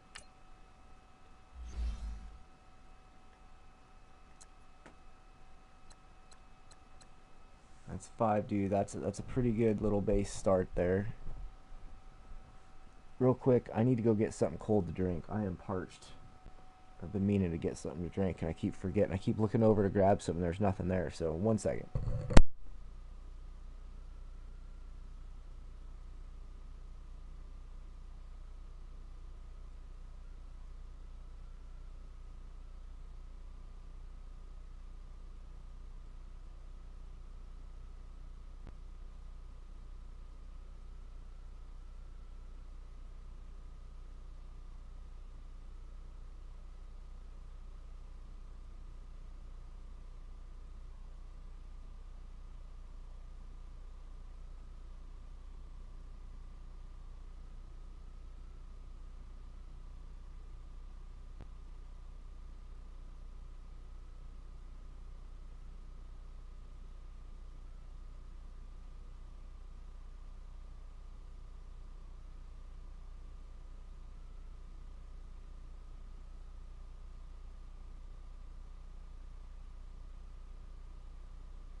Okay. So like I was saying, yeah, I feel like this is a good little base start. We'll see who does and doesn't sign, and then I'm going to make my trades next week to free up a little more money. And yeah, we'll go from there. So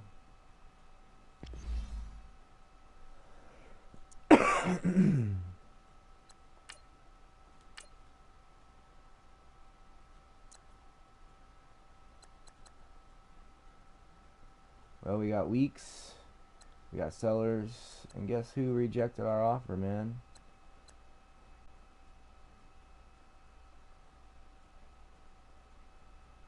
He really didn't want to be here, I guess. I don't know what the deal is.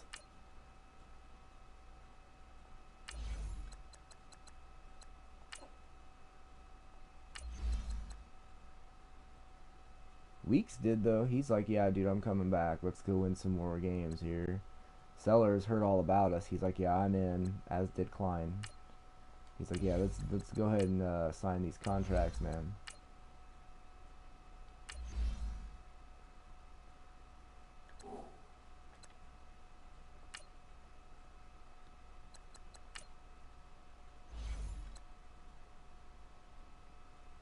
Right? Oh, excuse me.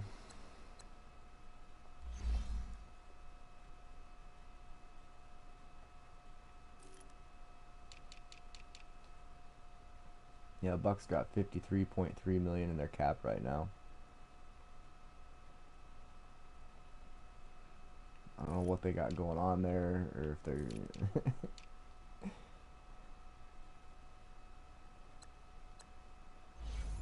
All right.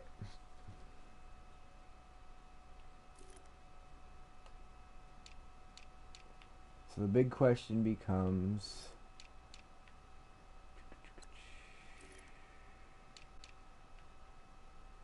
I remember.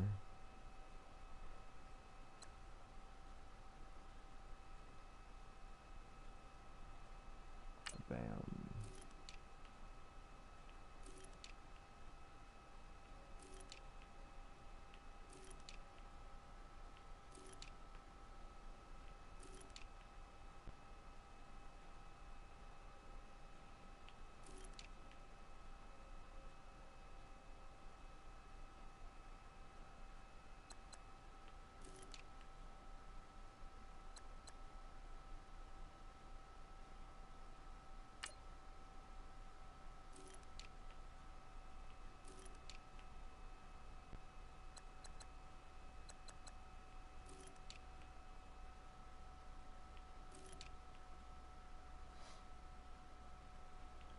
So the only one thing I was wondering, my New England Patriot Bill Belichick question is, have we used Tavian Bryan to the point of where we think he's willing to get rid of to clear up that 3.5? Or do we hold on to him for one more season? Because, I mean, it's not that he sucks. I don't want to get rid of him because he sucks, but I mean, I feel like, we could get something different, but I don't know.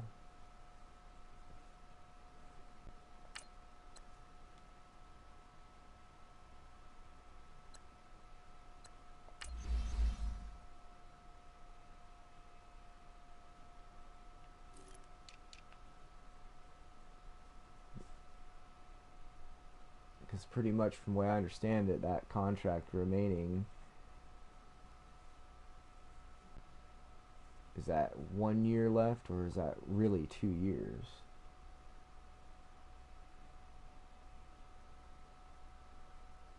Because, I mean, if that's legit 2 years, I wouldn't mind keeping him for another year and then maybe dangling him for trade bait next year.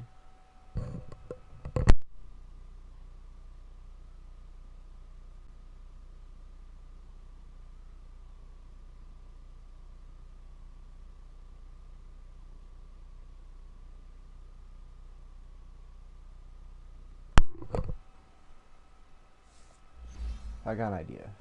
Let's do it like this first. Let's see what we can pull out of this James and David deal.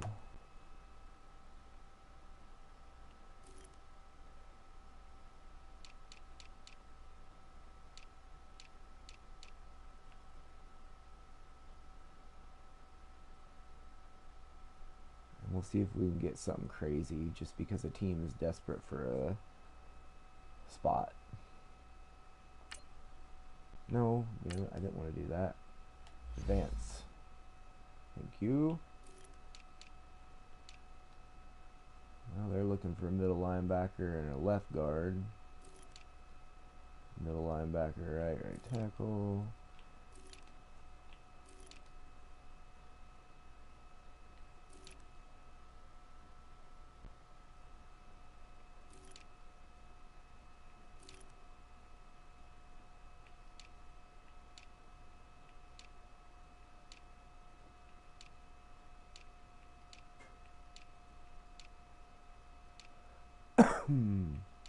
Everybody's looking for a middle linebacker and a right tackle. It's kind of weird. There we go. So the Rams.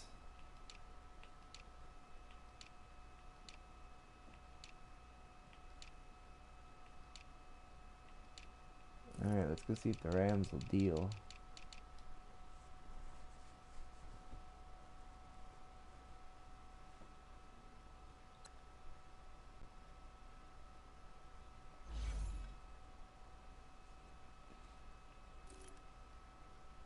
It's my old team. I just thought of that too. That's funny.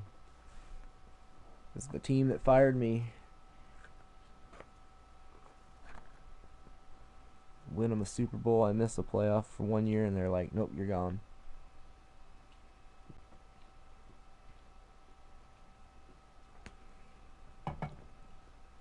Even though I already know the answer to what I'm about to do here, I always just have to try it because, you know, why not, right?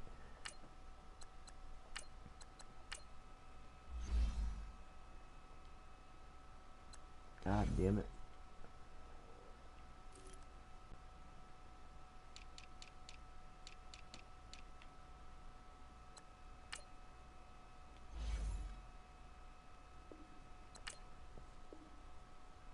Yeah, I figure. I just always have to do it because, you know,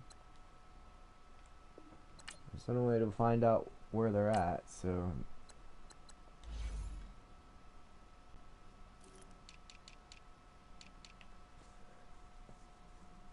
Do we dangle him and try to get another couple draft picks out of this?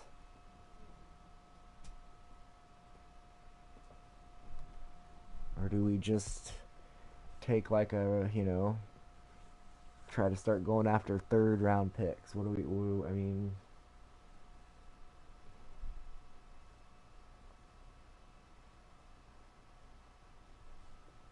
Browns?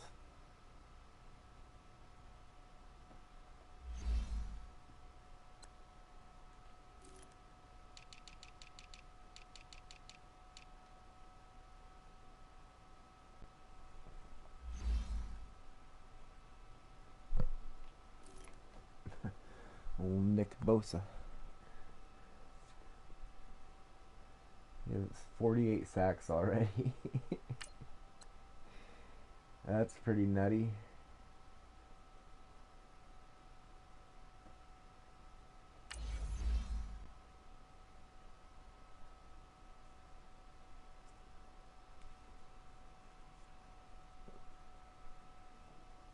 Look at that. 1 sack, and then it goes 9.5, 10.5, 10.5, 16.5. That's pretty impressive shit.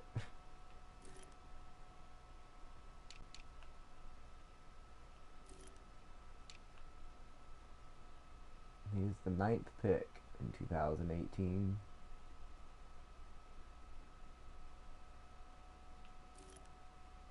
Nuts.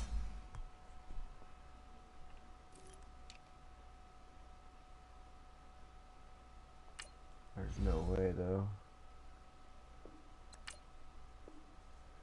A little more interest there though. The interest is higher.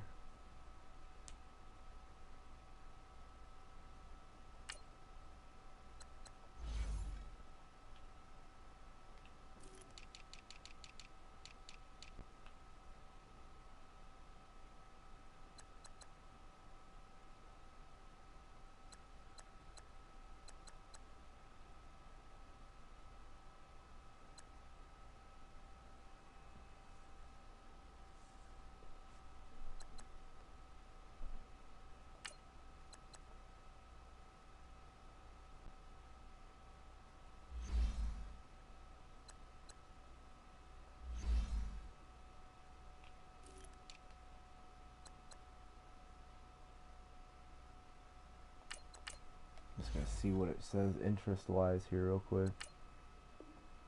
Okay. What's it for those two? Okay.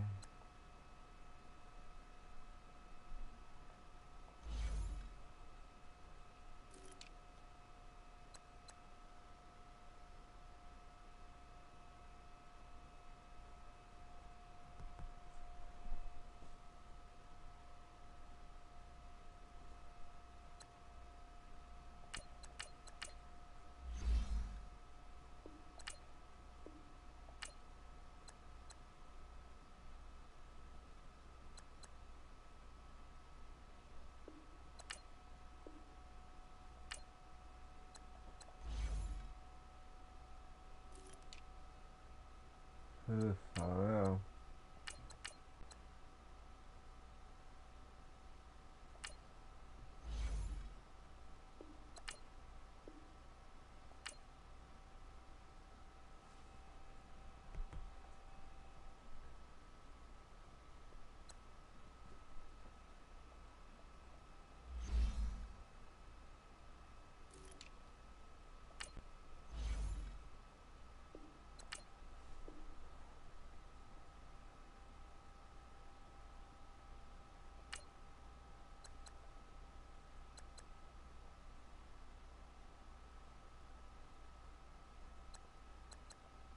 Touche.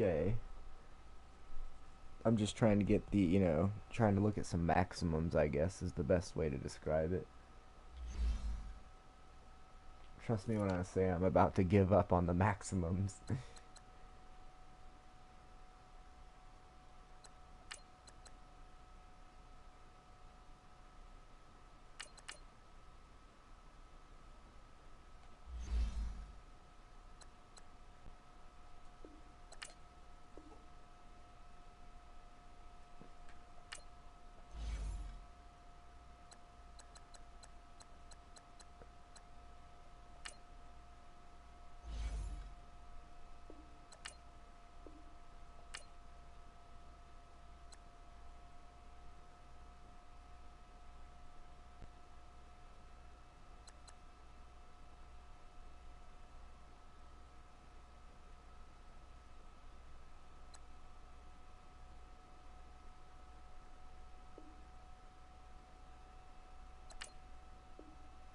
Oh,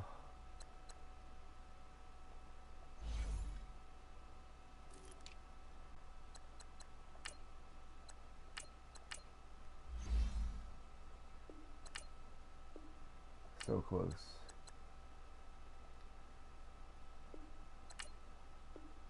Oh, you're gonna give me 2 draft picks, Chieftain.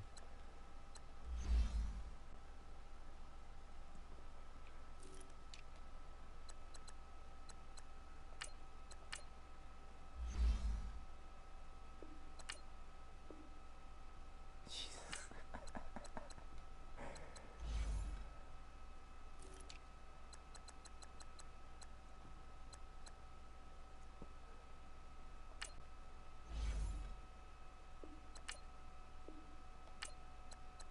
I always have to just try an early draft pick for the next year. That's usually how I get a couple bonus picks, but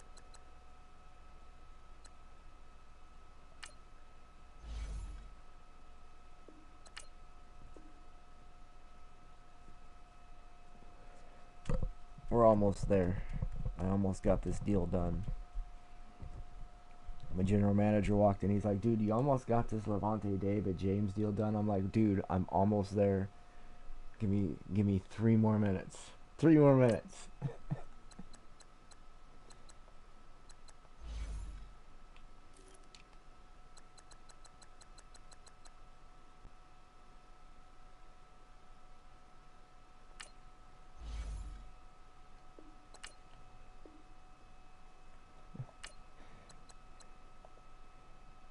You don't get it. I'm taking 3 of your draft picks, man.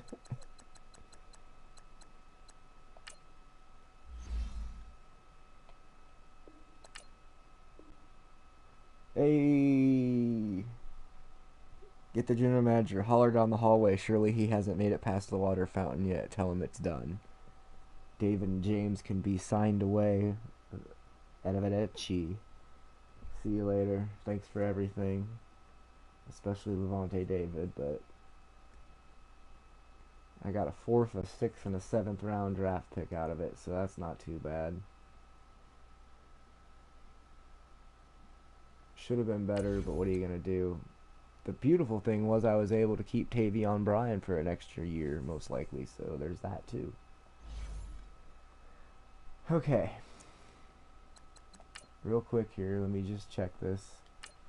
Kind of want to see where I'm sitting after these guys sign, so we're good quarterback. Yes. I'm going to take care of that in the draft. Not 100% sure if I'm done there or not, but we'll see. Okay, we're good at tight end. Tackle. Left guard. Not 100% sure about center yet, but we still need to get a backup right guard.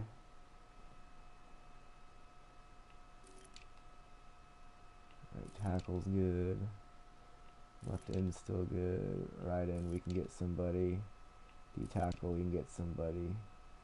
I'm gonna have to move some linebackers around probably, but I'm gonna wait to do that till after the draft. But we can still probably get one linebacker.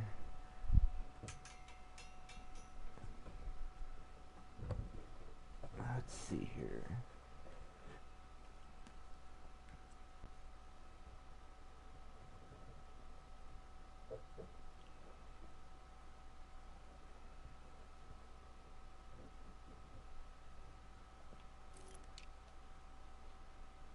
Let's get there. Still need the strong safeties, kicker, a punter. Okay. So now we're gonna go back.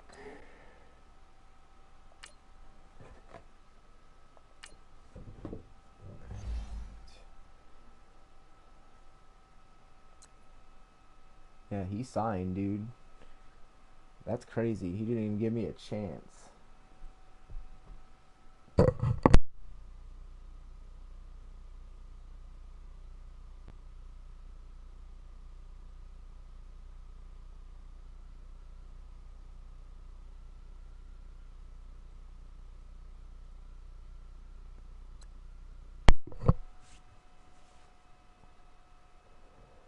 The Bucks got their boy though.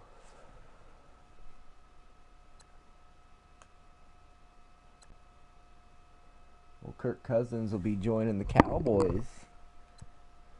Fletcher will be joining him. Look who got a job. That's the other guy we went after right there. Damn Titans. Son of a bitch. They're already good. We need you. You should have came here.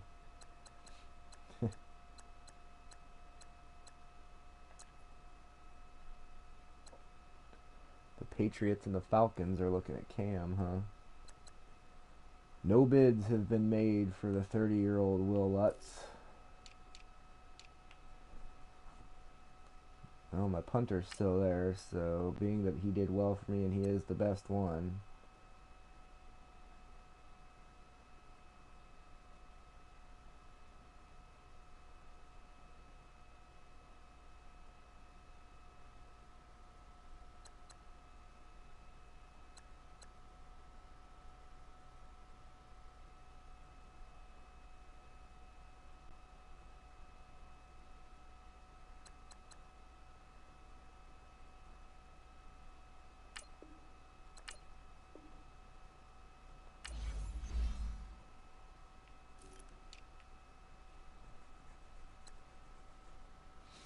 Oh, we got some decisions to make. There's some good kickers out here.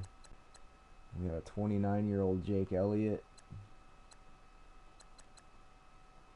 He's only 30 though, so I mean,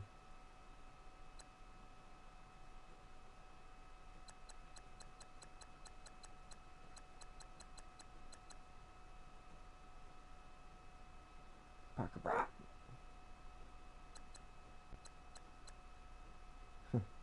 There's everybody's favorite fall guy. Yeah, I was getting ready to check it out. I was just kind of seeing. Go Big Red, Brett Maher. He was on the team that lost the Super Bowl, I believe, wasn't he? Yeah, he was. Well, we'll check our guy here. He's got quick development, so there's that. Or, well, there we go. That pretty well took care of that, didn't it?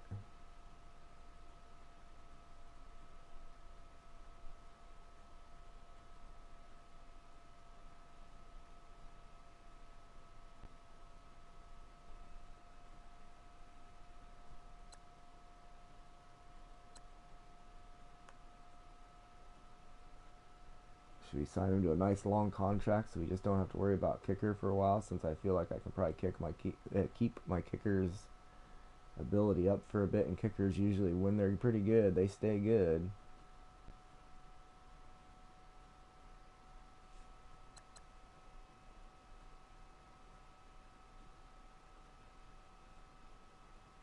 Three or four. 3 or 4 years.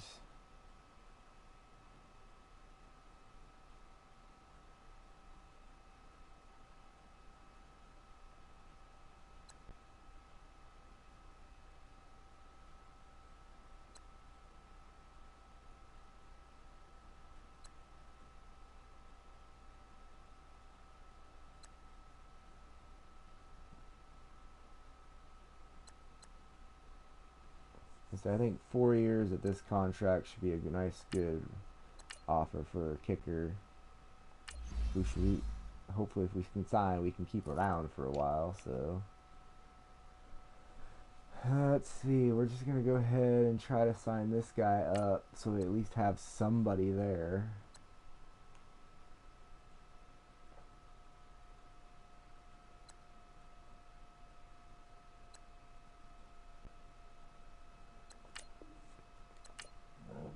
Oh, excuse me again, damn it.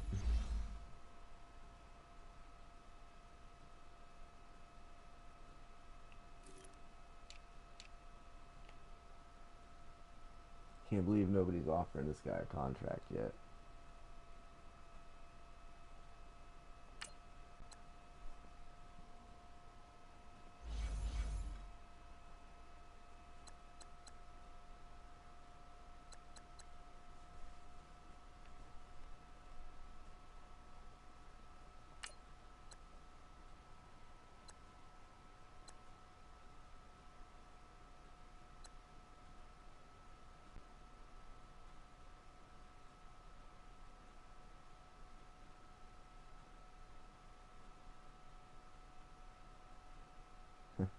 How bad you want to play football, Darius?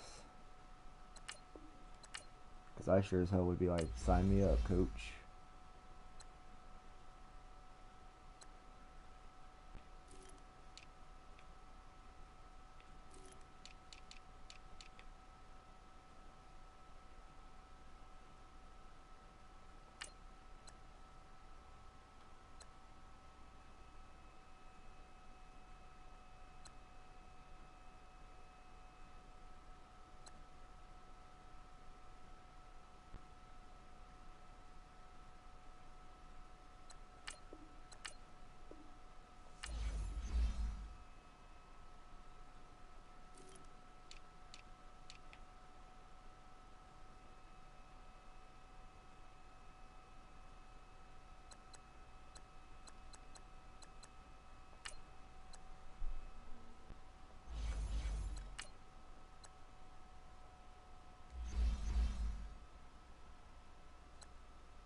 Let's see how that goes here. God damn it, I always push the wrong button.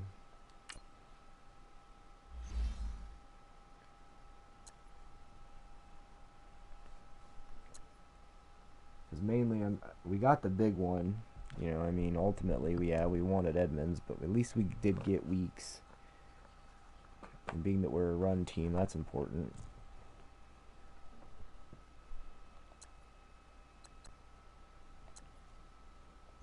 All right.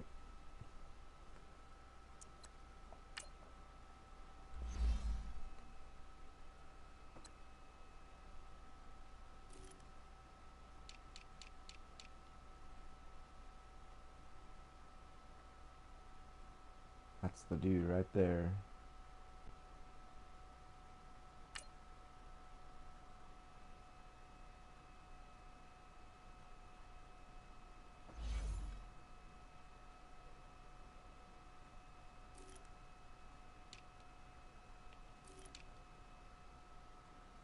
That's the other guy right here. Yeah, I'd say that makes sense. All these things I was told would be holding true right now. It's kind of curious what all their combine stuff would look like. Yeah, that guy's the #1 wide receiver on the board. He could be the tough one to get.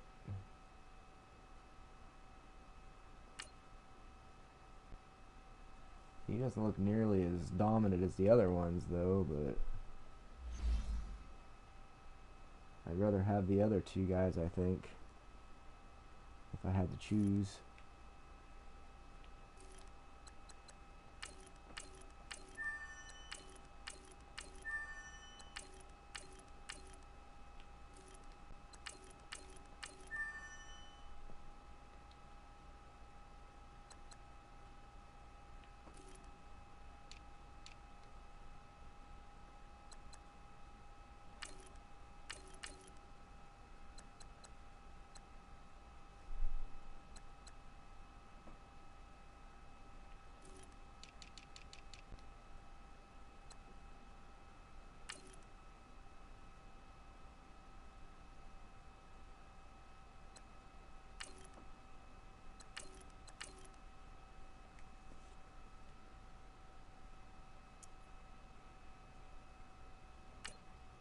Alright.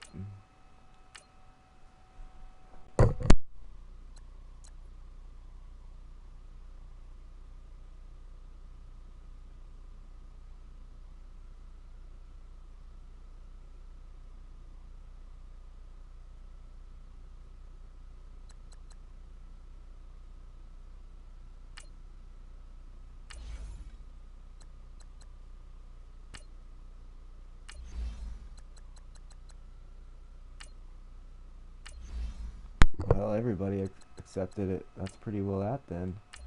That makes it easy. Everybody's just like, yep, that's good. We're done. Sign it.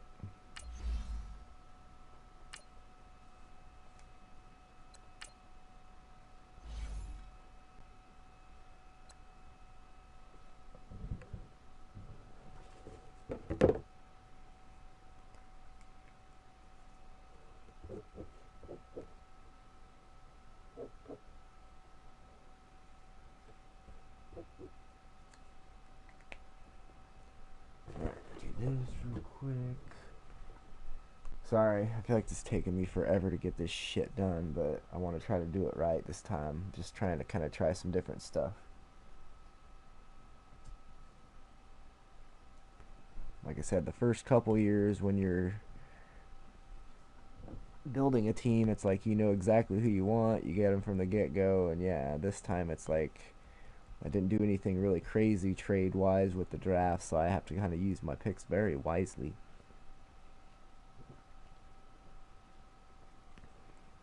I don't have like 2 first-rounders and 2 second-rounders and 4 fourth-rounders.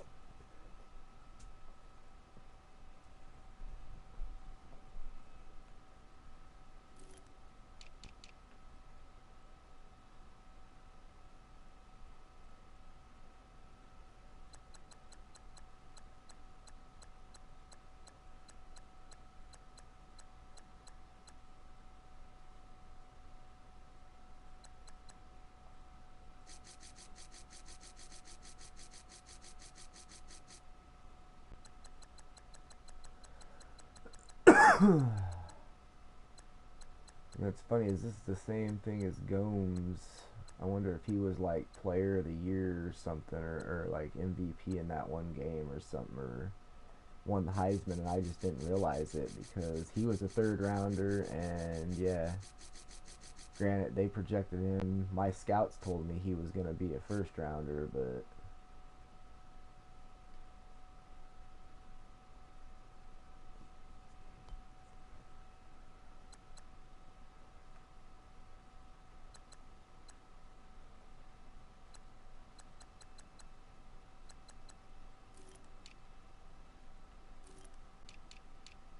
whoops. Got it. Got that.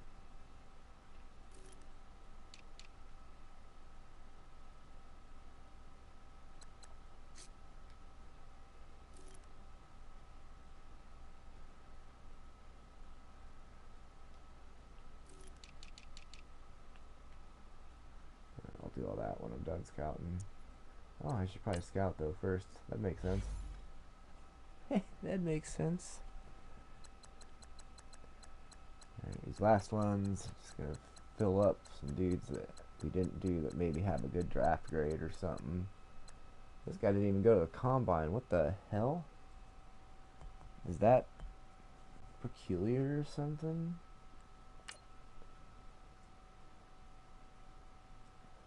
This player decided not to participate in the combine.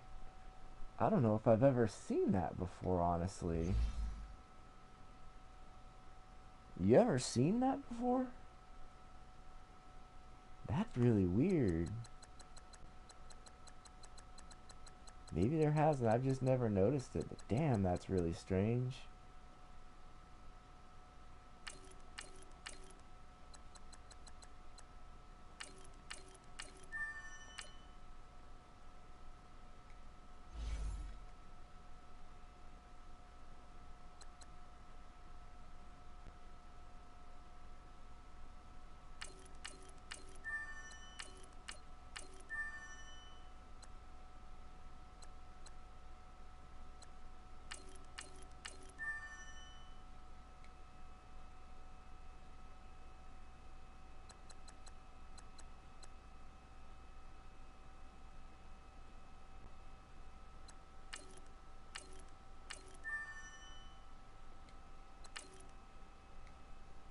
Did not participate in the combine. What the hell's wrong with you, son?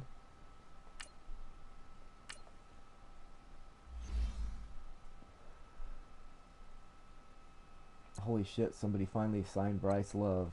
He finally got a job with the Jets.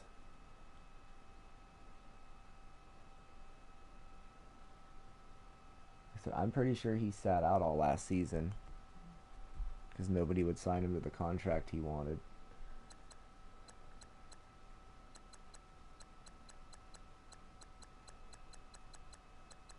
I see the Cowboys and the Bears an awful lot up in there. The Bills.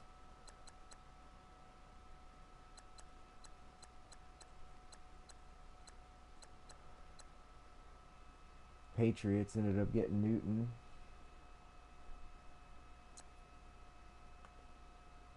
I feel like we did okay.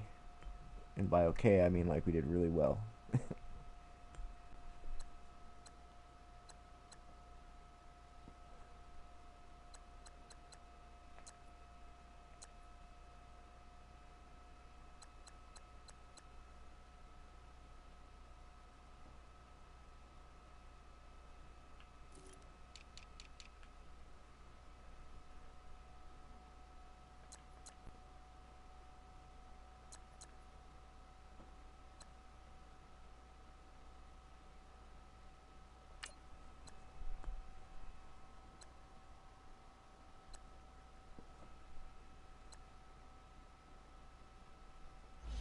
Yeah, I ain't gonna fuck with that. I'll draft somebody.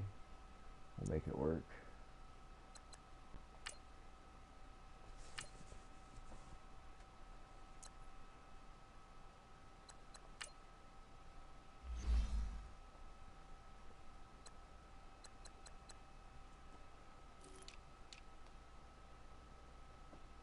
Wow, one kicker did go to the combine, huh?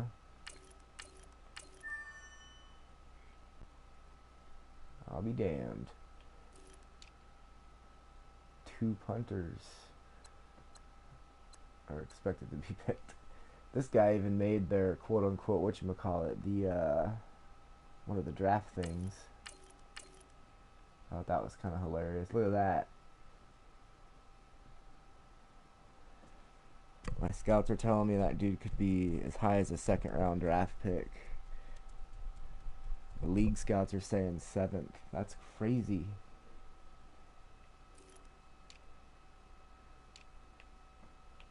That's just crazy.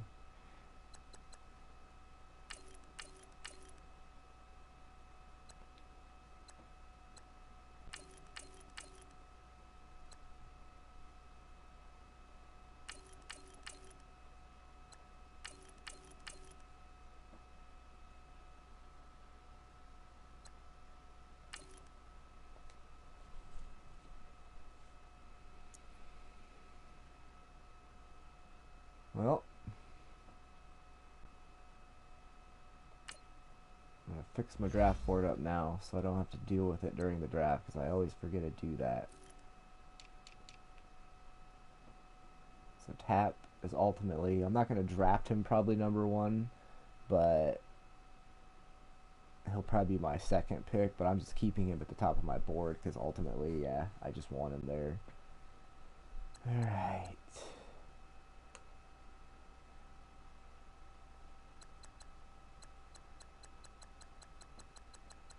Need wide receivers.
Okay, so I got my top 3 guys there.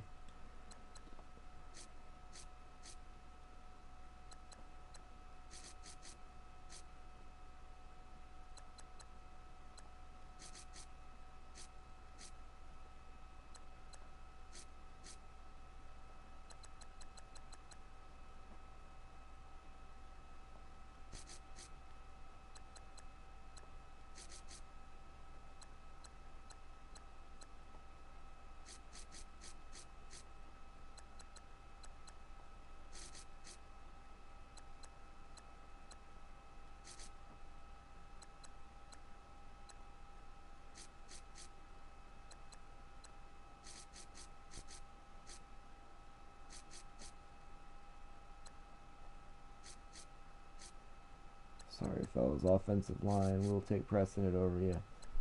If one of them sitting there, I'll pick them.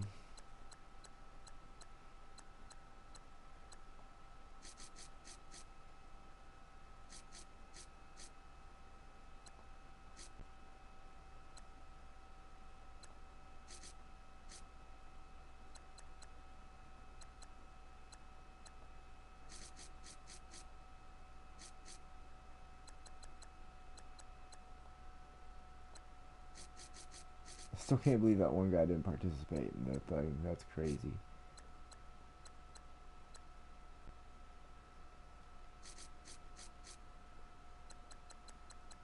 I'm almost done. I swear to God, and then I'm going to draft.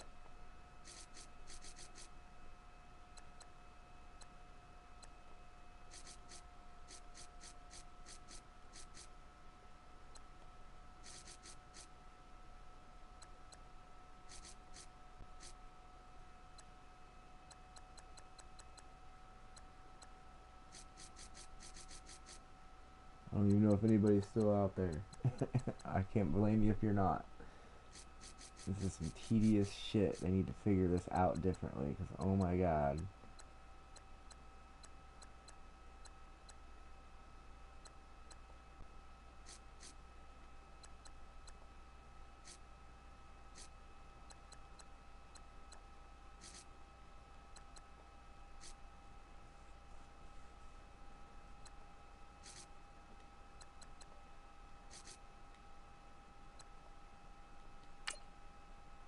No, I did not want to click on him.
Oh my god.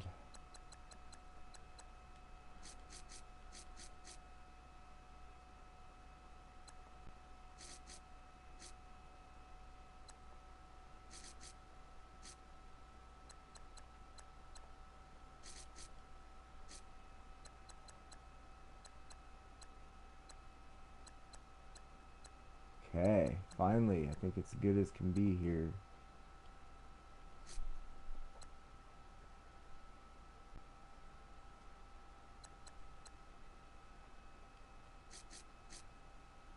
I do want the dudes ahead of them. There we go. All right.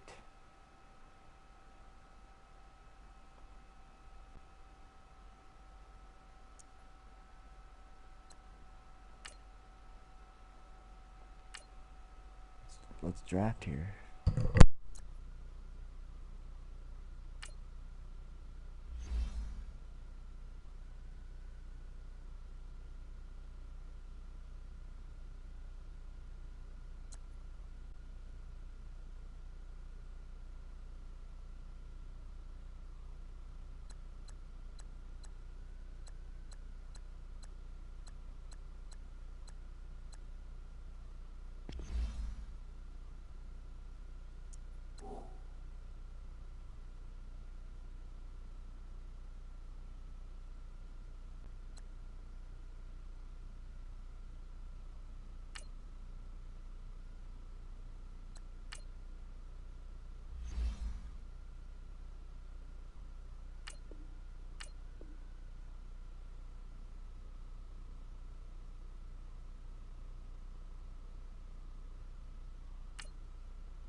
Indeed. I'm just looking to see kind of what order I want to draft these guys in. So I'm just kind of, I guess, looking at importance would be the right word. I pretty much write down the position and then their depth chart. So like right now I'm writing down, I need a halfback, either second or third string, wide receiver, second through fourth string, right end, second string, just so I kind of know the importance when I'm looking at the position on my little piece of paper here.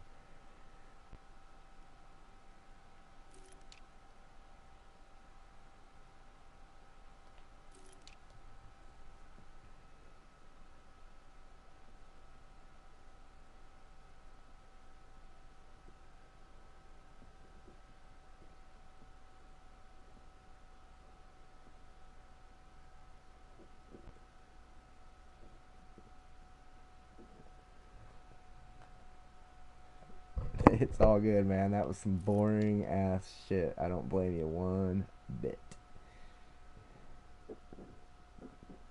I'm about to draft though here, I swear. This is the last bit of stupid chaos you have to go through to get to the draft, and then it's draft time.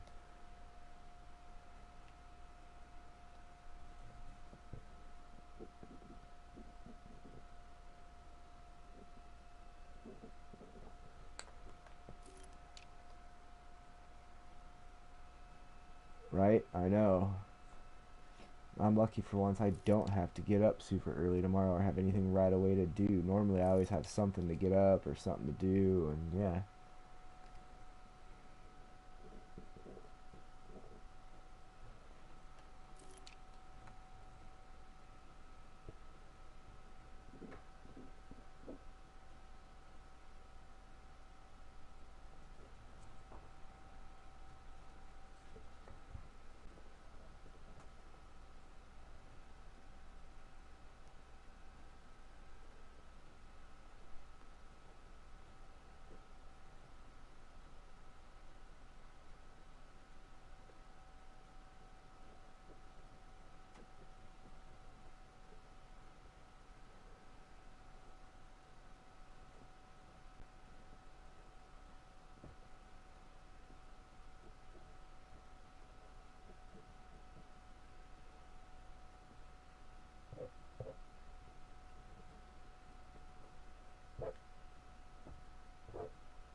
Alright, so this is my plan.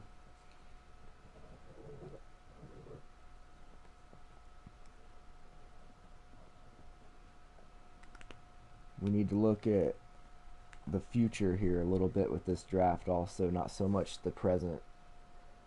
So we're going to try to... No, that's just for now. I just did that to kind of see where I was at as far as depth, so I knew, like, I shouldn't have Darius Slay there right now.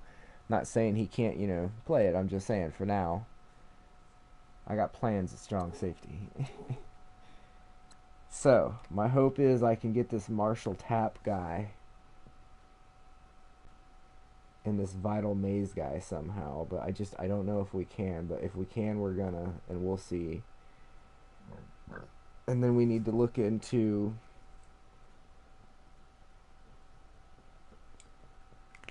like I said, strong safety, wide receiver, halfback are kind of my first 1 through 3, round goals. 4 through 5 and 6 is free safety, cornerback, defensive line, and then we'll kind of worry about filling in the gaps at, offensive line, and then if we need to get a wide receiver, halfback, we'll go from there. So, all right. I apparently need to shut my window all of a sudden. It just got freezing fucking cold in here. I wonder if the snow started. It's supposed to snow now after we had floods. Now it's going to snow.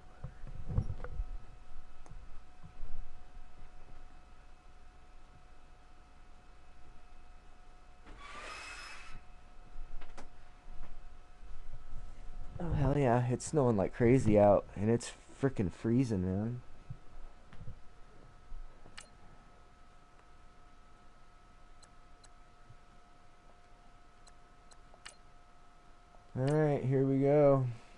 welcome to the 2024 NFL Draft here, right? We'll see who the first pick is. The Bucks. Go figure, dude. How is this even possible? They better do something with all this like money and picks. Rashawn Slaughter, Sergeant Slaughter.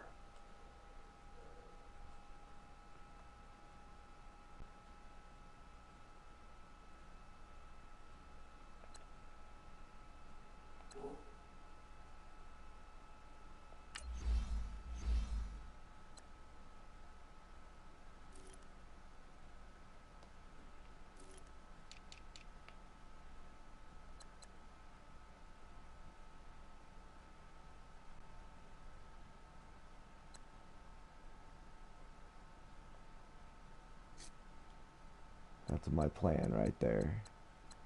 So we'll see if that holds.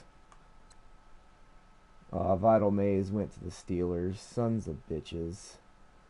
The Steelers stole him.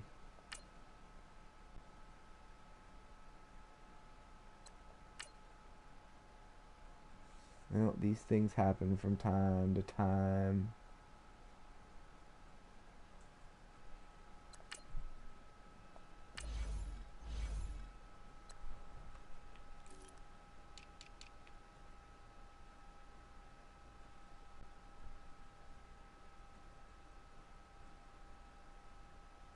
I'm just going to take him so I don't lose him. He's got quick development. That's the good news. He's going to need it.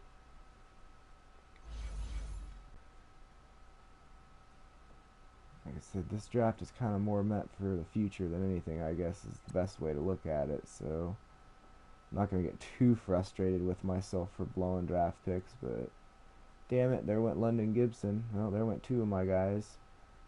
Damn Buccaneers. It's alright. It is what it is.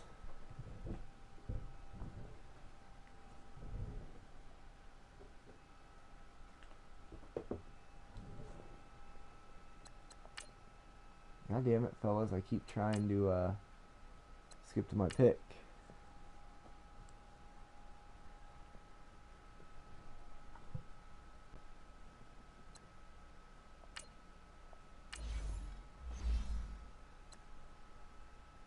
Oh, those quarterbacks that are still available. That's hilarious. What the hell is going on here?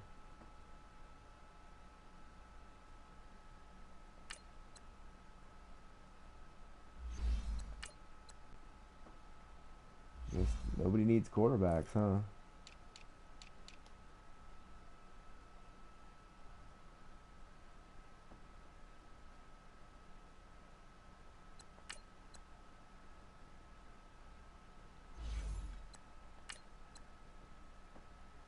There he is.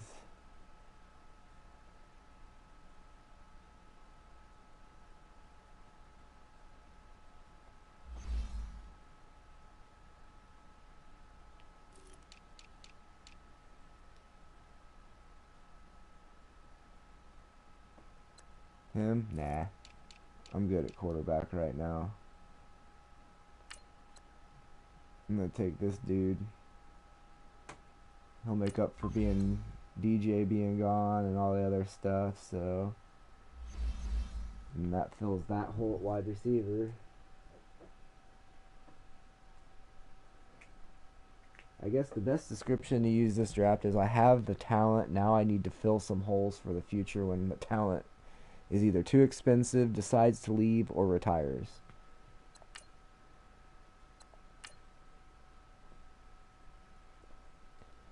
I'm not against if one of those guys is still around in like the 5th round, though.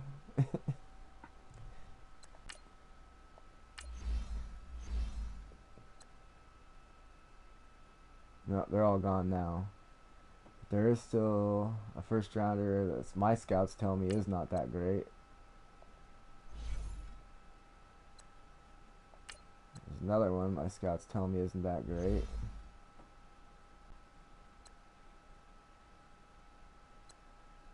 There is a halfback sitting here, though, that my scouts do tell me is pretty decent.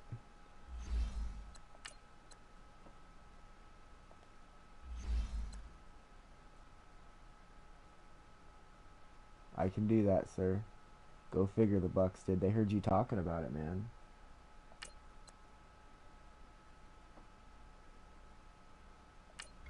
Alright. That still fulfills my goals of going strong safety, wide receiver, halfback. There was a good pick.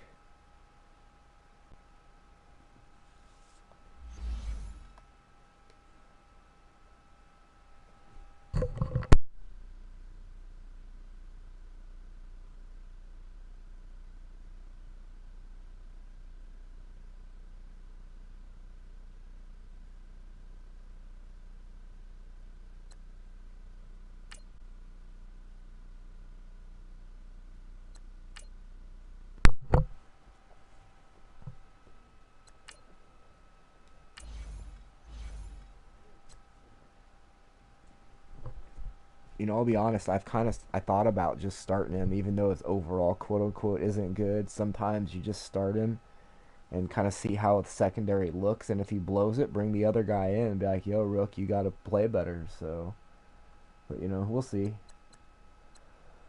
All right, let's see here.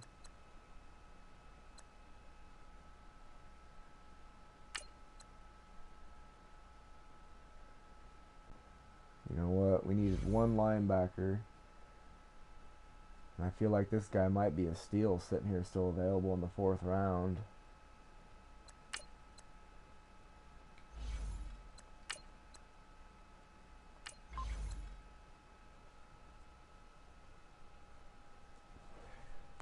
He's ranked 42 in true talent. We drafted him at 106. I know, right? But I hate to go back to back on halfbacks when I already have some, and yeah. The Shamrocks, that looks so crazy. Oh, I can't get over it. I can't get over it, man. I get the very next pick here too. So it went one my pick, their pick, this pick. You're talking about this cat?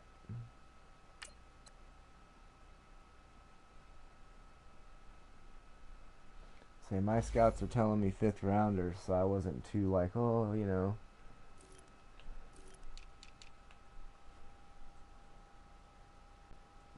Oh no, you're talking about this dude.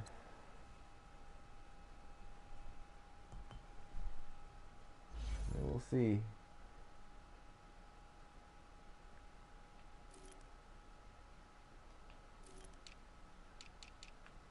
Alright.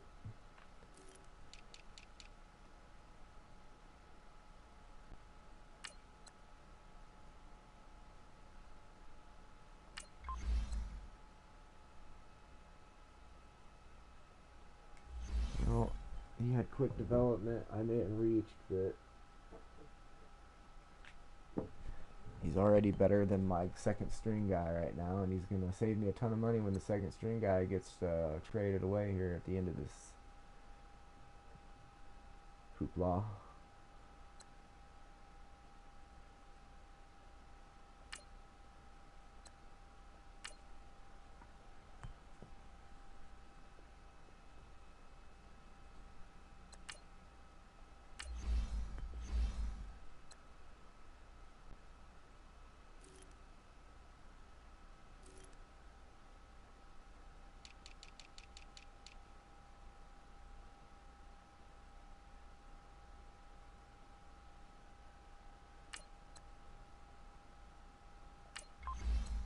Here's our center.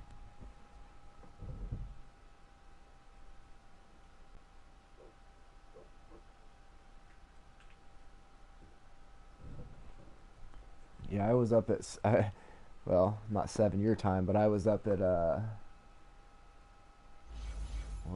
7, it was like 7:22, I believe, is when my wife hollered at me, "Hey, you gotta get up. You gotta get kids to school. I gotta take your car." Took my car into the shop today to get some factory warranty crap done. That they, like I get some recall crap because my airbag was possibly shooting metal out if the passenger airbag went off. So it was like, yeah, we should probably get that fixed. This, mind you, was like 2 years ago or a year and a half ago. So nobody's been able to sit in the front seat of my car. It's been a pain in the ass, right? Finally, my wife calls them the other day asking, did the part finally come in? They said, hey, actually, you know what? I think it did. And lo and behold, it did. So we take it in, no big deal, right? Well, guess what? When they're doing this free inspection, they of course found that my brake pads are like shit, and they wanted to charge us a ton of money. So we're gonna have to come with like 600-700 freaking bucks now, just for my car brakes. And that was after we already changed the oil and spent like $100 on other stuff. So it was like, man, I tell you, just every time you think you got a chance to not have to deal with something stupid happens like that.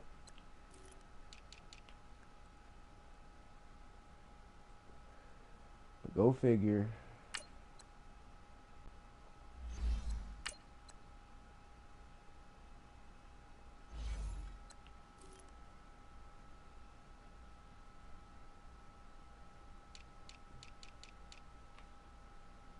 Did we take a chance on this guy?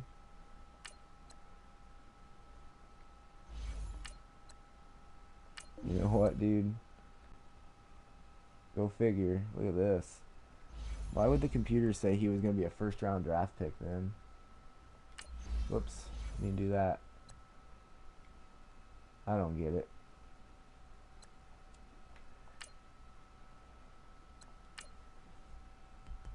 I guess that's what you can do though when you have a couple bonus draft picks and just kind of see what happens.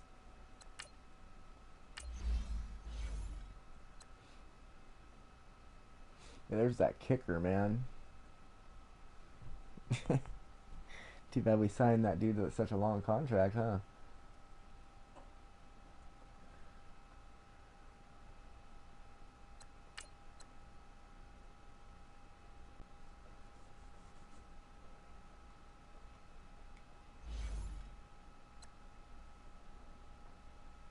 I need a defensive tackle here. So it's probably going to be one of these two dudes. Just in case, we'll go check D-tackle. Yeah, they're all pretty much.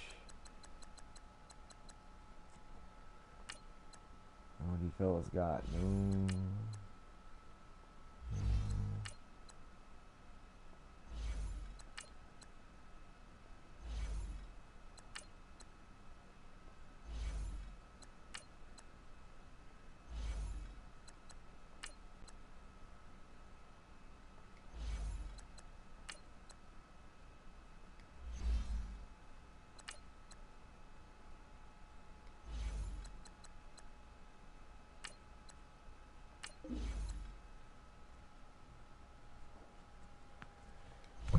Well, I mainly just needed him for depth, goddammit. He's not even probably going to play this year. So relax, video game. Telling me I reached. You told me that on almost every pick. You'll be fine, video game.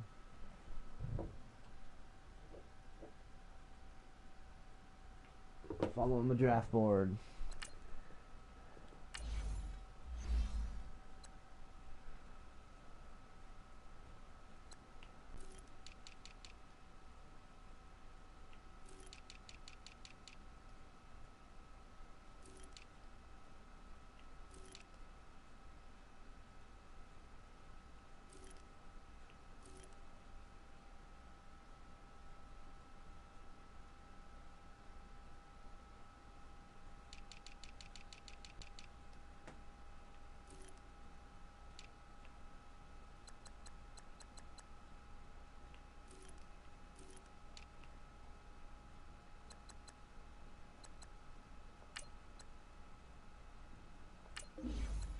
See if he's any better than the other guy. Nope.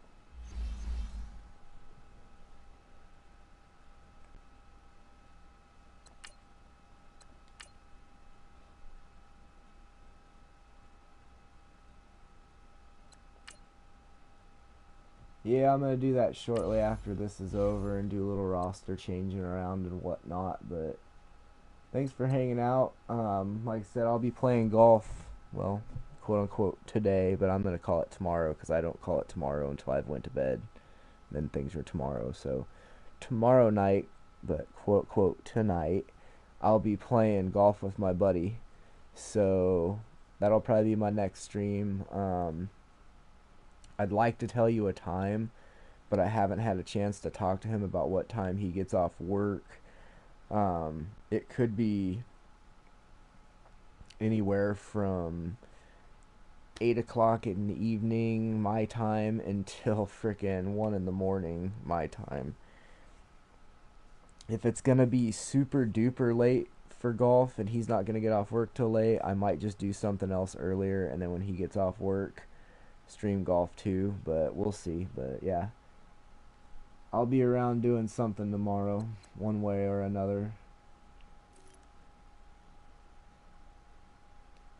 What I'll be doing, who knows.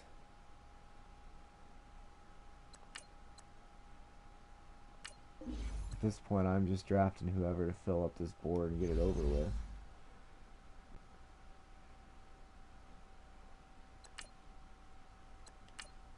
I think that should have been my last pick. I think I traded away the 7th rounder. Yep.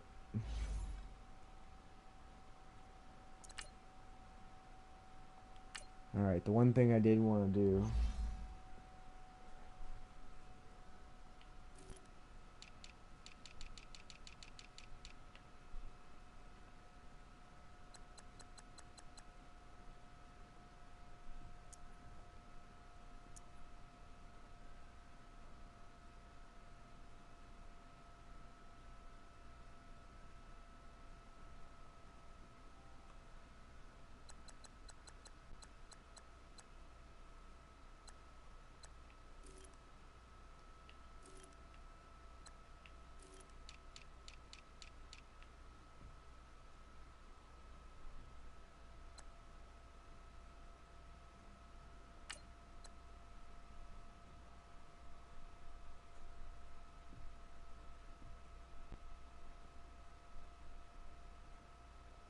it'll probably end up being pretty good.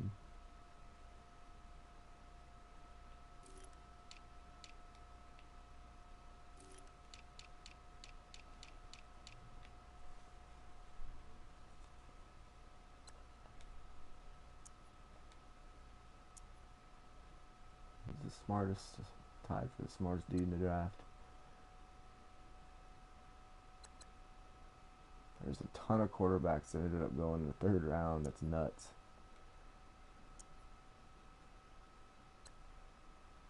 Yo, we got one of the fastest dudes in the draft. Nice.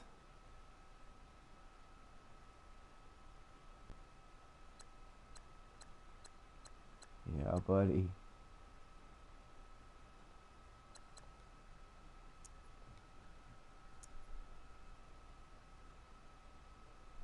Alright.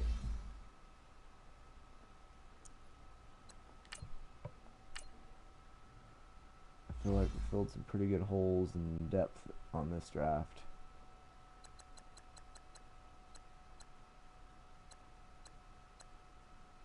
So at least 6 guys that I guarantee will make the starting day roster.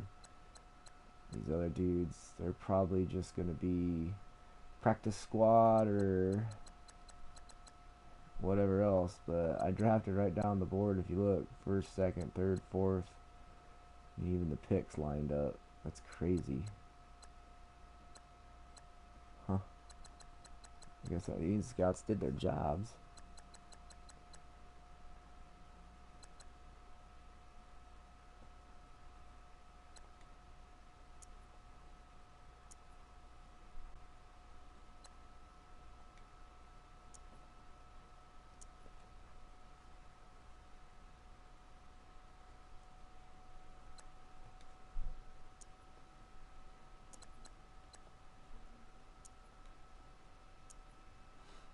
Alright.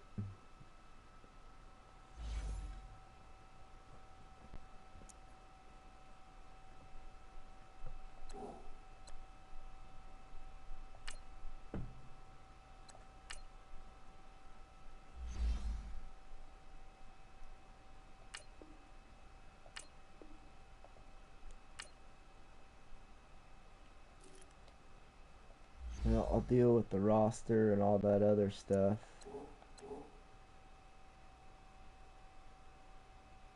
next time I stream this. So everybody take it easy. I gotta get some sleep.